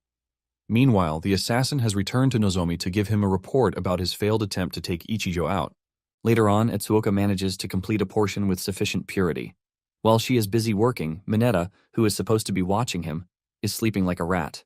He only wakes up to the good news that Etsuoka has to share. She then calls Mineta over to give him the potion. After drinking the potion, Ichijo arrives at the lab. Just as Ichijo is entering the lab, Ichijo comes at him with full speed. Ichijo manages to react just in time to dodge Mineta's punch. Mineta throws another punch, but Ichijo still dodges the attack, and he finally subdues Mineta. Etsuoka is shocked to see this, and she believes that the potion's effect doesn't really work on weak users. However, Mineta lets her know that this is not the case. He believes that Ichijo is just too strong. Etsuoka then checks the data and realizes that the potion only increases speed and not strength. Ichijo tells Mineta that it is dangerous to use potions while he is away. Mineta tells Ichijo that there is nothing to worry about because Etsuoka has already calculated everything. Etsuoka then tells Ichijo that the results of the potion are just as he saw. She lets him know that the potion is almost complete, but 10% is the limit for numerical increases. Ichijo is aware that 100% is the limit value for beginner crystal stones. Zone levels have also been rising in the past days, but even at this, the highest level is 10. On the other hand, intermediate crystal stones can only be obtained in zones level 15 and above. Ichijo realizes that Etsuoka's research speed has already caught up to his zone conquest, and this tells him that he needs to work harder. Ichijo then asks Etsuoka if she can make more potions, because he needs them that night. Etsuoka replies that she can since she has memorized how to make them. She assures Ichijo that she is going to have them ready by evening. Ichijo is happy to hear this, and he tells Mineta to call Hatano. 2 hours later, Hatano shows up at the lab. While Ichijo is discussing with Hatano, Etsuoka is also having a discussion with Mineta. She asks Mineta if Ichijo has always been this strong. Mineta then reveals that he still has no idea what is happening because the Ichijo he knew before was a wimp, whom he always bullied, just until a few days ago. Mineta continues as he tells Etsuoka that Ichijo suddenly became strong and calm like a different person. In just a few days, Ichijo has gone from being bullied to becoming a big brother to the group. Etsuoka then realizes that Ichijo hasn't told anyone about the time leap and the fact that his power is from his previous life. Etsuoka then wonders what Ichijo's purpose is since he has lots of information about the future. On the other hand, Ichijo is telling Hatano about Tatsuya's birthday and his plan for the night. Hatano is surprised that Ichijo is still going ahead with his crazy plan, and Ichijo lets him know that he plans to defeat all of Tatsuya's forces, no matter what it takes. Hatano admits that things have been going well so far for them, but he lets Ichijo know that Tatsuya is on another level from the bosses that they have defeated. It is expected that Tatsuya will be well protected, and Hatano wants them to take things step by step. Ichijo replies that there is no time to postpone things, and with the potions, he believes that they have a chance to win. Since this is what Ichijo wants, Hatano has no choice but to follow his wishes. Ichijo tells Hatano that Etsuoka will make more potions, and he wants Hatano to choose guys who can actually fight. Ichijo also tells Hatano that he needs to perform his role of big brother perfectly that night. Ichijo tells Hatano that he has business to attend to and promises to join Hatano by night. Meanwhile, Tatsuya has also gotten wind of Hatano's recent victories, and the way he has been absorbing other groups. Tatsuya knows that Hatano still wants more territories, but he considers himself a person Hatano doesn't want to go against. He compares Hatano to a tree branch that gets cut off when it goes too far. Later that night, guests start to arrive for Tatsuya's party. Hatano and Hiraguri have positioned themselves in a building opposite Tatsuya's place. Hiraguri is worried that Ichijo hasn't shown up, but Hatano urges him to remain calm, assuring him that Ichijo will definitely show up. Hiraguri is worried that they are going to be at a disadvantage with many people being at the party. Hatano wonders where Ichijo is since he is the one who told them that they are going to be taking on Tatsuya that night. Hatano doesn't want to believe that Ichijo set him up, but at the same time he realizes that Ichijo could have killed them if he wanted to. The goons with Hatano suggest that they leave before it is too late, because there is no way they are going to take on Tatsuya with just a few people. However, Hatano tells them to shut up, letting them know that it is already too late for them to turn back. Hiraguri then calls Hatano for a private conversation. He lets Hiraguri know that he is being greedy, and he asks him if this is due to Ichijo's influence. However, Hatano lets Hiraguri know that he is perfectly calm. Hiraguri continues by telling Hatano that his decision to follow Ichijo is not wrong since he is strong, but they are going up against Tatsuya, who is very dangerous. To top it all off, Ichijo himself is not there yet. Hiraguri suggests that they apologize to Tatsuya, but Hatano lets Hiraguri know that it is already too late for an apology. Hiraguri comes up with another suggestion. He wants them to give Tatsuya the potions in return for forgiveness. He then urges Hatano to pick a side before it is too late. Hiraguri then ends his talk by telling Hatano that he is the boss and the final decision falls to him. The hall to the party is about to be sealed when Hatano finally makes his move. He and his group enter the hall, but unknown to them, Ichijo is standing on the rooftop, and he is watching everything unfold. Tatsuya is informed that Hatano has arrived, and he personally welcomes Hatano. He mentions the fact that he didn't send an invitation to Hatano, but he showed up anyway. Hatano smiles while telling the old man that he and his group came to celebrate. However, the old man doesn't think this is the case. He lets Hatano know that he might be old, but he is not weakened yet. Before Hatano and his guys know what is happening, they are surrounded by a bunch of goons under Tatsuya's orders. Realizing that they are outnumbered, Hatano tells the old man to calm down so that they can talk. Tatsuya believes that Hatano comes to take his territories, and even though Hatano wants to play along, he tells Tatsuya that he is right. He lets Tatsuya know that his target is his position. He runs at Tatsuya with the aim of taking him down, but Tatsuya's personal guard intervenes and blocks the punch. Tatsuya cannot believe that Hatano underestimated him. However, before he finishes his statement, Hatano grabs the bodyguard and slams him to the ground. Hatano then tells the rest of his guys to take care of Tatsuya's goons. Tatsuya is impressed with Hatano's plan so far. However, Tatsuya is not conceding defeat just yet. Suddenly, the guard Hatano thought he had knocked out suddenly stands back up. He grabs Hatano's head and smashes him to the ground. Hatano, being an experienced fighter, holds his opponent's hand, and before he can react, Hatano puts him in a headlock. The guard screams in pain when he realizes how powerful Hatano is. In desperation, he hits Hatano in the abdomen. Hatano screams in pain from the weight of the punch. The two then back off from each other to strategize. Tatsuya tells his guy to make sure he finishes the fight before the party starts. Tatsuya's guard takes off his suit so he can get more serious with the fight. He admits that Hatano and his guys are skilled, but he promises to take care of things. Hatano also admits that Tatsuya's guard is very strong. Even with the potion, Hatano is having a really hard time fighting the guard. Hatano comes to the conclusion that Tatsuya's guys are on a different level than those he has fought in the past. Hatano looks around and notices that his men are also struggling against those whom they are fighting. Hatano knows that once the potion effect wears off, they are done for. Since he has no time to think about this, Hatano focuses his attention on the strong guy in front of him. The guard rushes at Hatano, but Hatano dodges the attack and lands a counterblow on the enemy's face. However, this is not enough to move the guard. The security guard uses his elbow and lands a hit on Hatano's back, forcing Hatano to leave an opening. The guard grabs Hatano and throws him at a table. Hatano cannot believe that even with everything, the guard remains strong. Hatano looks around to see his men getting trashed by Tatsuya's men. At this point, Hatano is now looking back at his decision. He wonders if he made the wrong decision and should have just apologized and also asked for forgiveness, just like Hiraguri said. Hatano is now weak, and the guard is walking toward him with the intention to finish him off. The guard then tells Hatano that he has talent, and he promises to beg Tatsuya on his behalf if he begs. Hatano admits that since he met Ichijo, life has been tough, but he can't take away the fact that things have changed for good. Even though Hatano is at a disadvantage, he is not ready to bow down to Tatsuya again. He is tired of mugging kids for money, and he boldly tells the guard to bow down to him when he still has the chance. Hatano acts as if he has a trump card that he is hiding. He promises to make the guard his subordinate if he bows to him. The guard then decides that Hatano needs to die. Hatano brings out another potion to drink. Since he was able to reduce the power difference between him and the guard with just one potion, he believes that drinking two should at least give him an advantage. Just as he is about to drink the potion, Ichijo appears on the scene. He grabs the guard's hand before he can touch Hatano. Hatano is shocked to see Ichijo, and Ichijo apologizes for coming late. The guard immediately notices the power difference between him and Ichijo. With just one hit to the chest, Ichijo sends the guard flying. Ichijo then turns around to look at Hatano. He lets him know that drinking two potions will kill him. Hatano confesses that he was desperate and thought he would win if he drank two potions. Hatano then finally asks the important question. He asks Ichijo how he knew that he was about to drink the potion. It finally dawns on Hatano that Ichijo was testing him from the beginning. Hatano finally realizes that Ichijo was testing him to see if he would hand over the potion to Tatsuya. Hatano then reveals that it was a tough battle for him before he made his choice.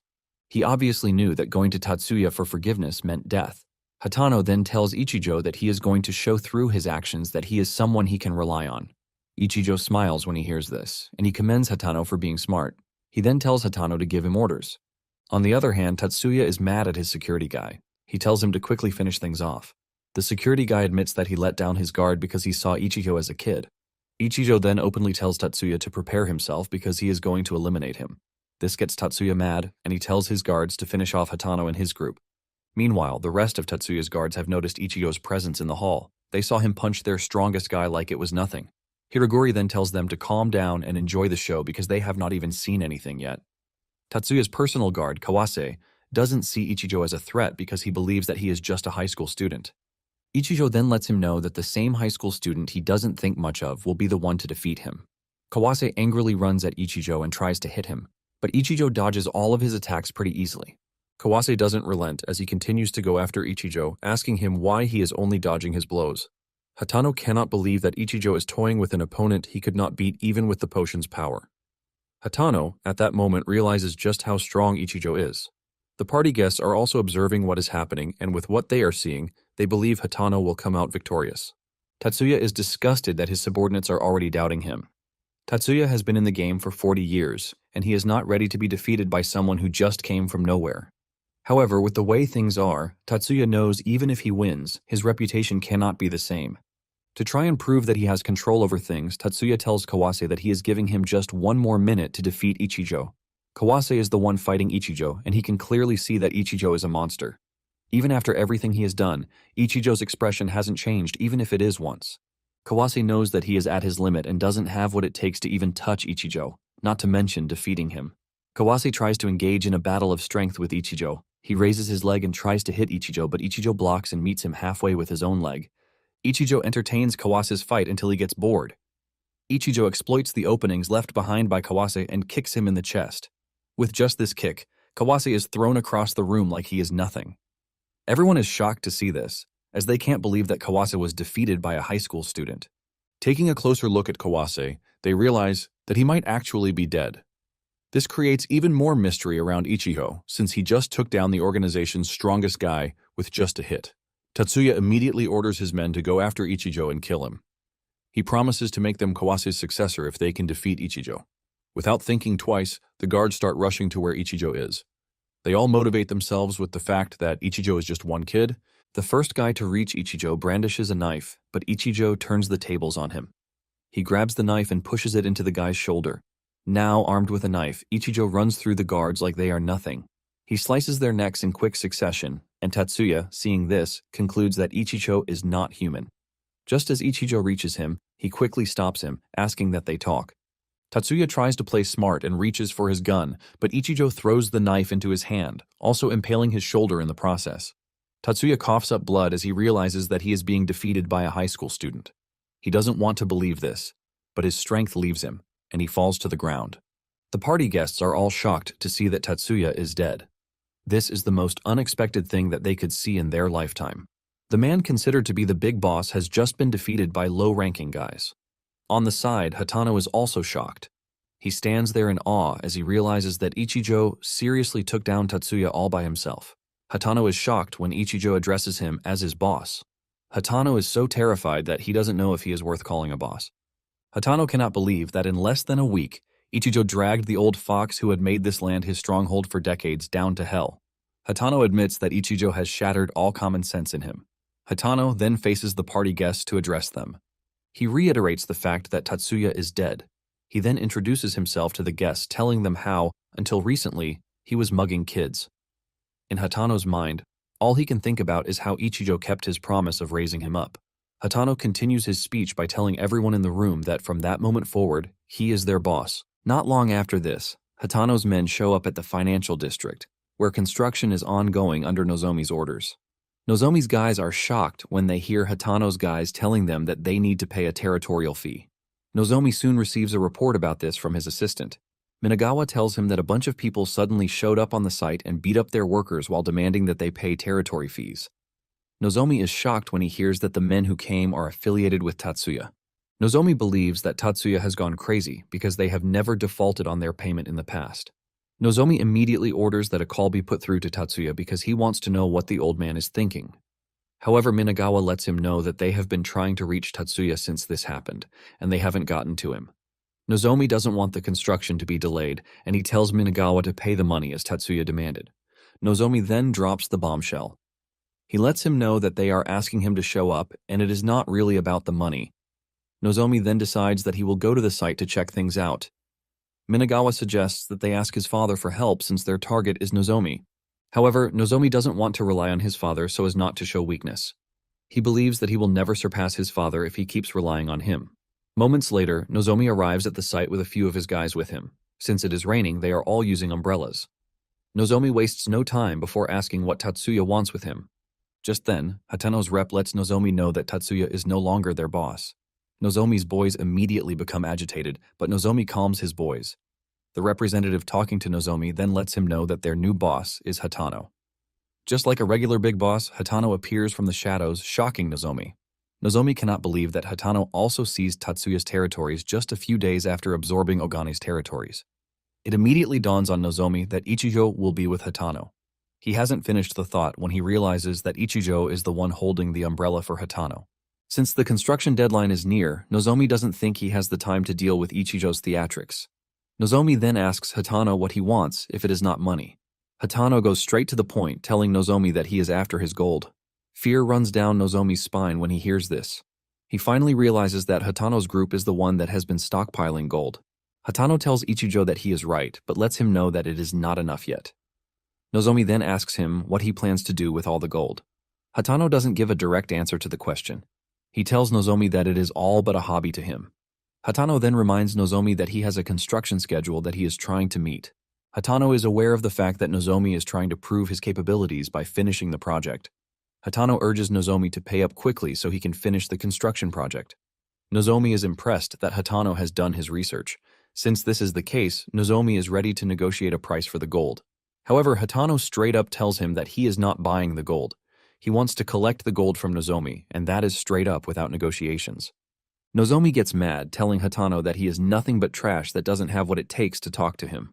Hatano then tells Nozomi that since they can't do anything to him, they are going to delay the construction of his project.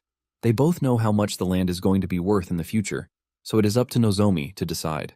Hatano reminds Nozomi that he is going to suffer a tremendous loss if the project is not finished when it is supposed to finish. Nozomi is shocked to hear this. Details about the project are supposed to be known only by insiders, and Hatano knowing this much just leaves Nozomi baffled. Hatano realizes that Nozomi is silent, and he teases him, asking him if he has lost what it takes to speak. Nozomi then mentions that Hatano's method is a truly befitting method for a trash like him. Hatano hears this, and he is furious. Nozomi continues to add more fuel to the fire by telling Hatano that he is nothing but a savage who relies on violence. He adds that Hatano is only acting high and mighty, playing negotiation games. Nozomi wastes no time before ordering his men to take down Hatano and his goons. Chaos immediately erupts in the rain. Minagawa rushes toward Hatano to try and take him out, but Ichijo is there to protect him. With just one hand, he blocks the guy's punch. Ichijo then grabs him and pulls him by the neck like it is nothing. Minagawa is shocked at how much strength Ichijo has within him. Hatano and Nozomi are now face to face with each other. Hatano tells Nozomi that he is not disputing the fact that he is savage, but he has climbed far in the game by risking his life. Hatano grabs Nozomi's tie, telling him that he was only born into a good family. Hatano says Nozomi is nothing but a brat acting superior by using his father's authority. Minagawa tries to make a funny move, but Ichijo puts him in his place by punching him so hard in the face. He tried another move by making an attempt to carry Ichijo, but Ichijo turned this on him and smashed him to the ground. Nozomi is shocked when he realizes that his strongest person, Minagawa, has been taken down. Nozomi tries calling Minagawa, maybe he is going to wake up, but his pal is completely knocked out. Minagawa is considered to be proficient in all martial arts, but he was easily taken down by Ichijo. Ichijo then faces Nozomi, asking him what he plans to do now that Minagawa is out of the equation. Nozomi realizes that the situation is clearly at a disadvantage for him. With a scary face, Ichijo lets Nozomi know that he can clearly read him. He knows that he is already planning to run and leave his comrades behind. Just as Ichijo predicted, Nozomi was actually trying to make a run for it. Nozomi wonders just who Ichijo is, and the fact that he can easily read his mind. Realizing that he is cornered, Nozomi promises to give Hatano everything that he demands. He only wants Hatano to accept his conditions so that he can prepare the money for him. Talking about his conditions, Nozomi wants Hatano to hand Ichijo over to him because he has been a pain in his ass since the day they met in the casino. Nozomi assures Hatano that he is also ready to fulfill whatever conditions he has. In Nozomi's mind, he wants to turn Ichijo and Hatano against each other since it will be much easier for him to eliminate Hatano once Ichijo is not in the picture. He also believes that there is no way Hatano will not fall for the tempting offer. Nozomi is shocked by Ichijo's response. He asks him if he thinks he can manipulate people the way he wants because his family has money. Ichijo then tells Nozomi that just hearing his voice alone makes him sick. Looking at how terrifying Ichijo is, Nozomi knows that he is done for. He starts begging Hatano to stop Ichijo. Ichijo then beats him up and leaves him at the construction site. Ichijo has no plans to unalive Nozomi just yet. On their way to base, Hatano asks Ichijo if he thinks Nozomi will just hand over the money without a hassle. Ichijo lets Hatano know that the construction project is very important to Nozomi, which is why he is going to hand over the gold. Hatano is impressed with how much knowledge he has on Nozomi. Ichijo then asks Hatano about the task he gave him. Hatano assures Ichijo that he has helped him secure a large warehouse in the countryside just like he instructed. He then sends Ichijo the location info for the warehouse. Hatano then brings out a card and stretches it to Ichijo. Ichijo asks him what the card is for, and Hatano tells him that it contains the organization's funds. He suggests that Ichijo hold on to the card. Hatano reveals that the organization is worth about $40 million in total. However, the card contains just about $10 million because he hasn't been able to liquidate the rest of the assets. Ichijo collects the card and figures that it is time for him to start stockpiling supplies. He also deduces that it is time for him to expand his inventory, which has been stuck at level 3. With the money he has collected, Ichijo decides to raise his inventory to level 10 immediately. Level 10 inventory has an area of 7 cubic meters. This is about the size of a phone booth, and Ichijo figures that with this, he can store a decent amount of resources. Ichijo decides to wander the street in search of zones, and he tells Hatano to stop the car. Hatano asks him where he is going and if he can help, but Ichijo tells Hatano not to worry himself. Hatano asks about the organization guys, and Ichijo tells him to do whatever he likes. Ichijo reminds Hatano that getting Nozomi's gold is the main goal. He also tells him to get the gold in physical form and put it in the warehouse he just secured. Finally, Hatano asks if he should wait in the car, but Ichijo tells him that he can go, assuring him that he will contact him if he needs anything. Just as he steps out of the car, he notices Atsuoka in the distance. He wonders what the lady is doing in such a place. Just then, he notices that Atsuoka is walking toward her boss, Kurozono. Seeing this, Ichijo figures out that the two had a meeting arranged. Ichijo is already boiling with rage as he sees this. Meanwhile, Nozomi wakes up in the hospital, surrounded by his friends. Nozomi talks about how humiliated he is while his body is covered with injuries. Ilman then confirms from Nozomi what Hatano wants from them. Minagawa joins the conversation with bandages all over his body. He says Ichijo is the real problem in the team because his movements are not ordinary. He also talks about the strange thing that happened during the fight. He reveals that Ichijo called his name while they were fighting. However, Lala doesn't put too much importance on this since their organization is popular and people tend to know their names during their dealings. Nozomi then cuts in, telling his friends that Minagawa might be right. This is because Ichijo has been hostile toward him since the first day they met. Nozomi then drops the shocker on his team. He tells them that he doesn't want to delay the construction schedule, and by this, they are going to hand over the gold to Hatano and his group. Although Nozomi has a deadly plan, he tells his friends that they are only handing the gold over temporarily. He is confident that they are going to get it back later. He swears to eliminate Ichijo and everyone who surrounds him while also retrieving his money in the process. Atsuoka and Kurozono sit in a restaurant to talk. Apparently, Kurozono demanded some materials, and that is what Atsuoka brought for him. She thanks Kurozono for meeting with her, but Kurozono replies that he is not doing it for free. Kurozono claims that his workload has increased because of her absence from work. Atsuoka apologizes for the inconvenience that she might have caused. She then tells Kurozono that she is resigning from work and he can go ahead to take her salary to compensate for the time she was not at work. The only thing Atsuoka wants is the research materials that she owns. Kurozono then reveals that he is not interested in money. He admits that Atsuoka is beautiful, and what he wants is for Atsuoka to be by his side. He promises to return her materials if she does as he says. Atsuoka is shocked to hear this. Kurozono considers this a good deal for Atsuoka because her life as a forensic scientist will be secure too. Atsuoka then bluntly tells him that she cannot agree to what he is proposing.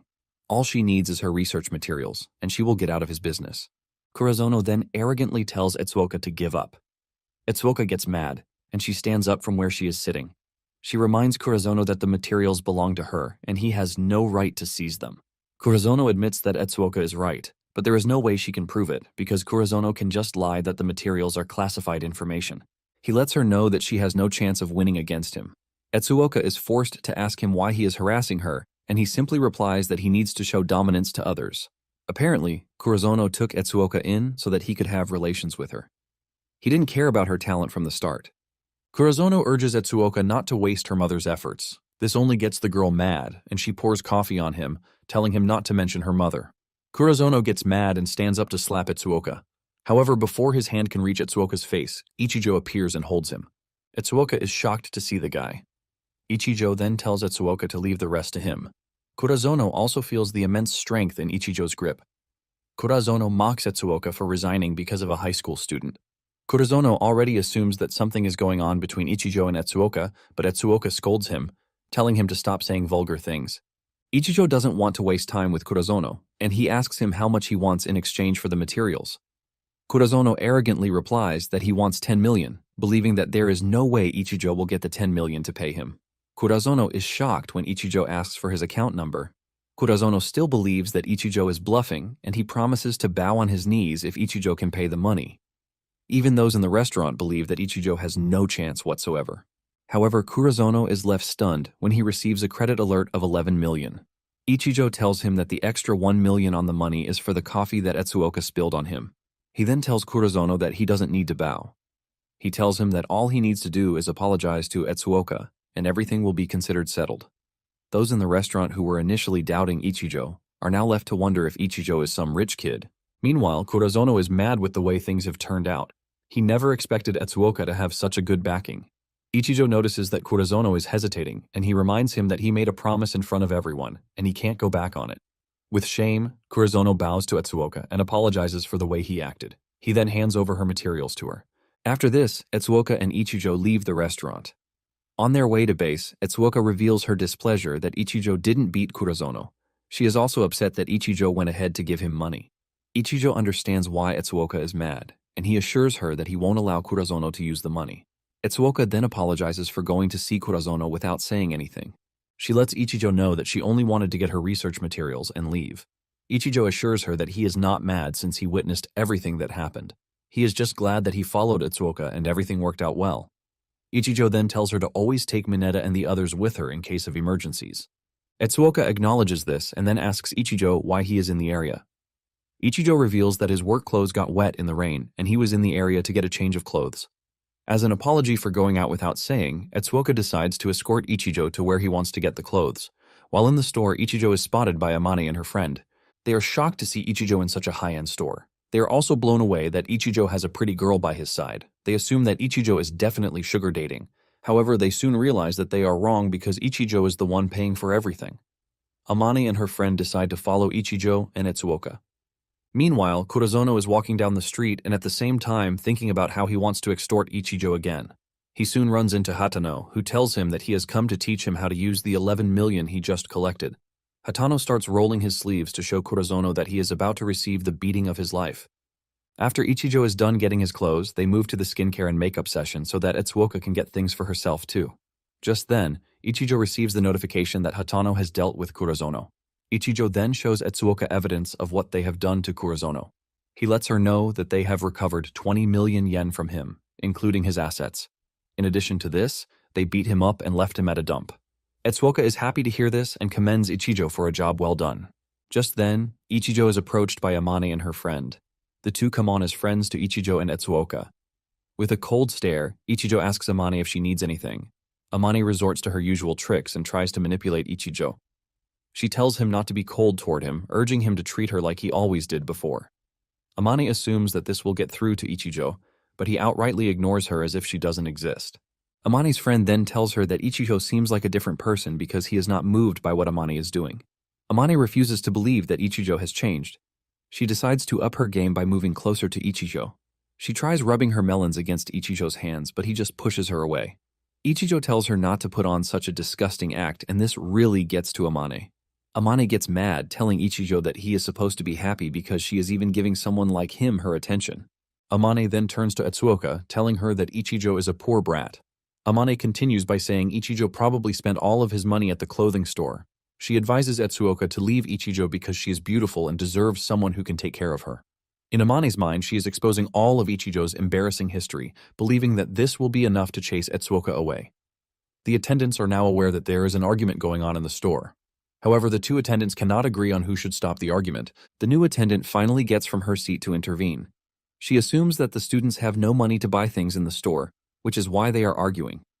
The attendant approaches Amane and Ichigo, telling them to not raise their voice because it is disturbing the other customers. Amane then uses the opportunity to trash-talk Ichigo. She tells him that the store is not for poor people. She suggests that Ichigo and Etsuoka drop everything they have bought and leave. Even the attendant is disappointed when she sees Ichigo browsing without buying anything. She is about to send Ichigo off when she hears him make an order. Ichigo tells the attendant that he wants everything in the store. Even Amane and her friend are shocked to hear this. In addition to this, Ichigo plans to buy everything in the back room too. He tells the attendant to calculate everything, and he will pay with his card. The attendant doesn't want to believe that she is hearing right, but Ichigo assures her that he is getting everything. The attendant then takes Ichigo's card for confirmation. Etsuoka scolds Ichigo for doing too much. However, Ichigo lets her know that he is not doing too much since money will become worthless very soon. He plans to convert everything to supplies instead. Amane then tries calling Ichigo to order, telling him that he is overspending, but Ichigo shuts her up by letting her know that whatever he does is none of her business. Amane's friend calls her to the side. She urges her to ask Ichigo for forgiveness before it is too late, because all evidence points to the fact that Ichigo is rich. However, Amane still doesn't believe that Ichigo has the money to buy everything in the store. When the new attendant informs her boss of what Ichigo said, she is shocked. She is attending to a customer before, but immediately tells her that everything they have in the store is sold out. The attendants start taking stock of everything they have in the store, and 20 minutes later, they approach Ichigo with the bill. The attendant tells Ichigo that everything in the store amounts to 120 million yen, but the manager is willing to give him a 20% discount. Ichigo is given a contract to sign. Amane and her friend are left in total disbelief when they hear the total amount of money that Ichigo needs to pay. Without hesitation, Ichigo collects the contract and signs it before telling the attendant the address where he needs the goods to be delivered. In disbelief, the attendant assures Ichigo that they are going to make the delivery in 3 days. Amane's friend then urges her to apologize. Reluctantly, Amane apologizes, telling Ichigo that she is interested in him, which is why she said those hurtful things. Without holding back, Ichigo lets Amane know that he has no interest in her. With this, Ichigo and Etsuoka walk out of the store, leaving Amane to regret her choices. Etsuoka talks about how good the shopping experience is. She asks Ichigo if she should buy things in advance too. Ichigo lets her know that everything will become much worse during the apocalypse. In fact, they can buy a person with a loaf of bread. Upon hearing this, Etsuoka suggests that they continue shopping. Suddenly, Ichigo senses a special zone in the area. He then tells Etsuoka to go home first. He says their shopping spree for the day has ended. Standing in front of Ichigo is a level 15 special zone, and he plans to conquer it. In no time, Ichigo clears the level 15 special zone as he has gotten much stronger. After exiting the zone, he gets a call from Hatano, telling him that Zonomi's gold has arrived, and in total it amounts to 1 ton. Hatano asks Ichigo what to do, and he tells him to put it in the warehouse. Ichigo also tells him that he is going to send him a shopping list. He wants Hatano to buy everything he can buy on the list. After saying this, Ichigo wastes no time hanging up because he has something he needs to attend to. When Hatano receives the list, he is shocked. He wonders if Ichigo is trying to buy up the entire city with the kind of list he sent. Ichigo already considers the problem of money and supplies as a thing of the past. What is most important to him now are crystal stones. Just then, he notices that a new zone is appearing in the distance. He wonders if the zones are frequently appearing now that the apocalypse is close. Nonetheless, he still enters to conquer it. Several weeks later, Mineta and Etsuoka talk about how they have not seen Ichigo in weeks. Unknown to them, the apocalypse is coming in a day. However, Etsuoka is aware of the apocalypse deadline, and this gets her worried. She hasn't seen Ichigo since they went shopping together. She also doesn't expect Ichigo to disappear at such an important time when he is needed the most. Suddenly, Ichigo appears in the room, greeting Etsuoka and Mineta. The two are gripped with fear because of Ichigo's sudden appearance in the room. Without even saying too much, Ichigo tells the two to get ready because they are going out. Ichigo then drives the two to the warehouse where Hatano is waiting for them. Hatano tells Ichigo that he went around several cities, but he has finally gotten everything that Ichigo wanted. Mineta and Etsuoka enter the warehouse to see how stocked and arranged it is. They are blown by this, but have so many questions that they want answers to. Hatano tells Ichigo that everything he put on the list is in the warehouse, and also there is another warehouse similar to this next door. Hatano reveals that he emptied 4 supermarkets. Basically, there is food, water, gasoline, generators, and daily necessities. With everything that Hatano has secured in the warehouse, he believes that it is enough for several people to live their entire lives. However, the question of how Ichijo is going to preserve the items remains. Ichijo then asks Hatano where the gold is. Hatano replies that the gold is in the back, and Ichijo orders everyone to follow him. Apparently, for the past few days, Ichijo has been conquering zones day and night. By clearing zones up to level 50, Ichijo has been able to collect enough crystal stones to expand his inventory to level 40. Ichijo plans to put everything in the store inside his inventory in preparation for the apocalypse. Ichijo then tells the guys to watch him and pay close attention. Ichijo drops a box full of gold bars, and he starts to combine them with crystal stones.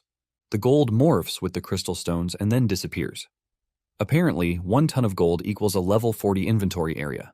A level 40 inventory area is also 350 cubic meters. This is almost the size of 2 basketball courts. Mineta and Hatano are taken aback by what they are seeing. They have so many questions, but Ichijo tells them to keep quiet and watch him. He promises to answer all of their questions once he is done. Ichijo then grabs one of the boxes and places it in the inventory, causing it to disappear from the real world. Ichijo then goes straight to the point. He tells them that it is up to them to believe or not. He lets them know that at midnight, the zombie apocalypse will arrive in the world and special zones filled with zombies will also appear. Inside the special zones, zombies will attack humans, order will collapse, and humanity will have no choice but to fight on their own.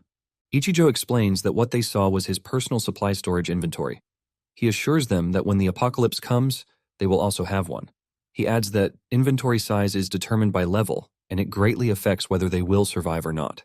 Ichijo reveals that one of the materials needed for inventory expansion is gold, and this is why he had Hatano collect gold. He tells them that there is only half a day for the apocalypse to arrive, and he urges them to prepare themselves by then. Mineta doesn't want to believe, and Ichijo reminds him that he already told him that he is free to believe or not. Ichijo assures them that he is not going to allow those who have helped him suffer. Because of this, he is willing to give them enough supplies to survive the early apocalypse. He suggests that they take the supplies. Hatano acknowledges everything Ichijo said, and he loads supplies into a truck. After he is done loading the supplies, Ichijo tells him to hurry home and prepare. Before leaving, Hatano tells Ichijo that their time together might be short, but he believes his story, and he is also glad that he told them. Hatano tells Ichijo to let him know if there is anything he can help with. Ichijo then tells Hatano to survive, and with this, Hatano drives off with a truck filled with supplies. After Hatano is gone, Ichijo tells Etsuoka to follow him because they still have things to attend to. However, Etsuoka remains where she is standing. Ichijo knows Etsuoka has something that she wants to say, and he tells her to let it out. Etsuoka bursts out with anger, scolding Ichijo for not telling her about the inventory. In addition, she wants to know why Ichijo pushed away Hatano and Mineta, who have helped them. She believes that it would be nice if they all stayed together since it will be safer that way. Ichijo then tells Etsuoka that in the apocalyptic world, humans can be more terrifying than zombies because this is something he has seen firsthand. Ichijo explains that when people who are experiencing the apocalypse for the first time get excessive resources, it usually backfires. Ichijo then tells Etsuoka that people are not born selfish. They only react to the world they live in. Ichijo tells Etsuoka that he will end their partnership if she doesn't have a strong resolve going into the apocalypse. Before Ichijo can say anything further, Etsuoka enters the warehouse, telling Ichijo that she has things that she still needs to do. She also tells Ichijo not to doubt her resolve. Apparently, Etsuoka is also prepared for the apocalypse. With a minute left, Ichijo tells her to say goodbye to the world as she knows it. He mentions that this is the last time they are going to breathe air that doesn't smell of blood. Meanwhile, Mineta and Hatano are also preparing for the apocalypse in their own best way. The countdown to the apocalypse reaches 0, and just then, the special zones descend on the world.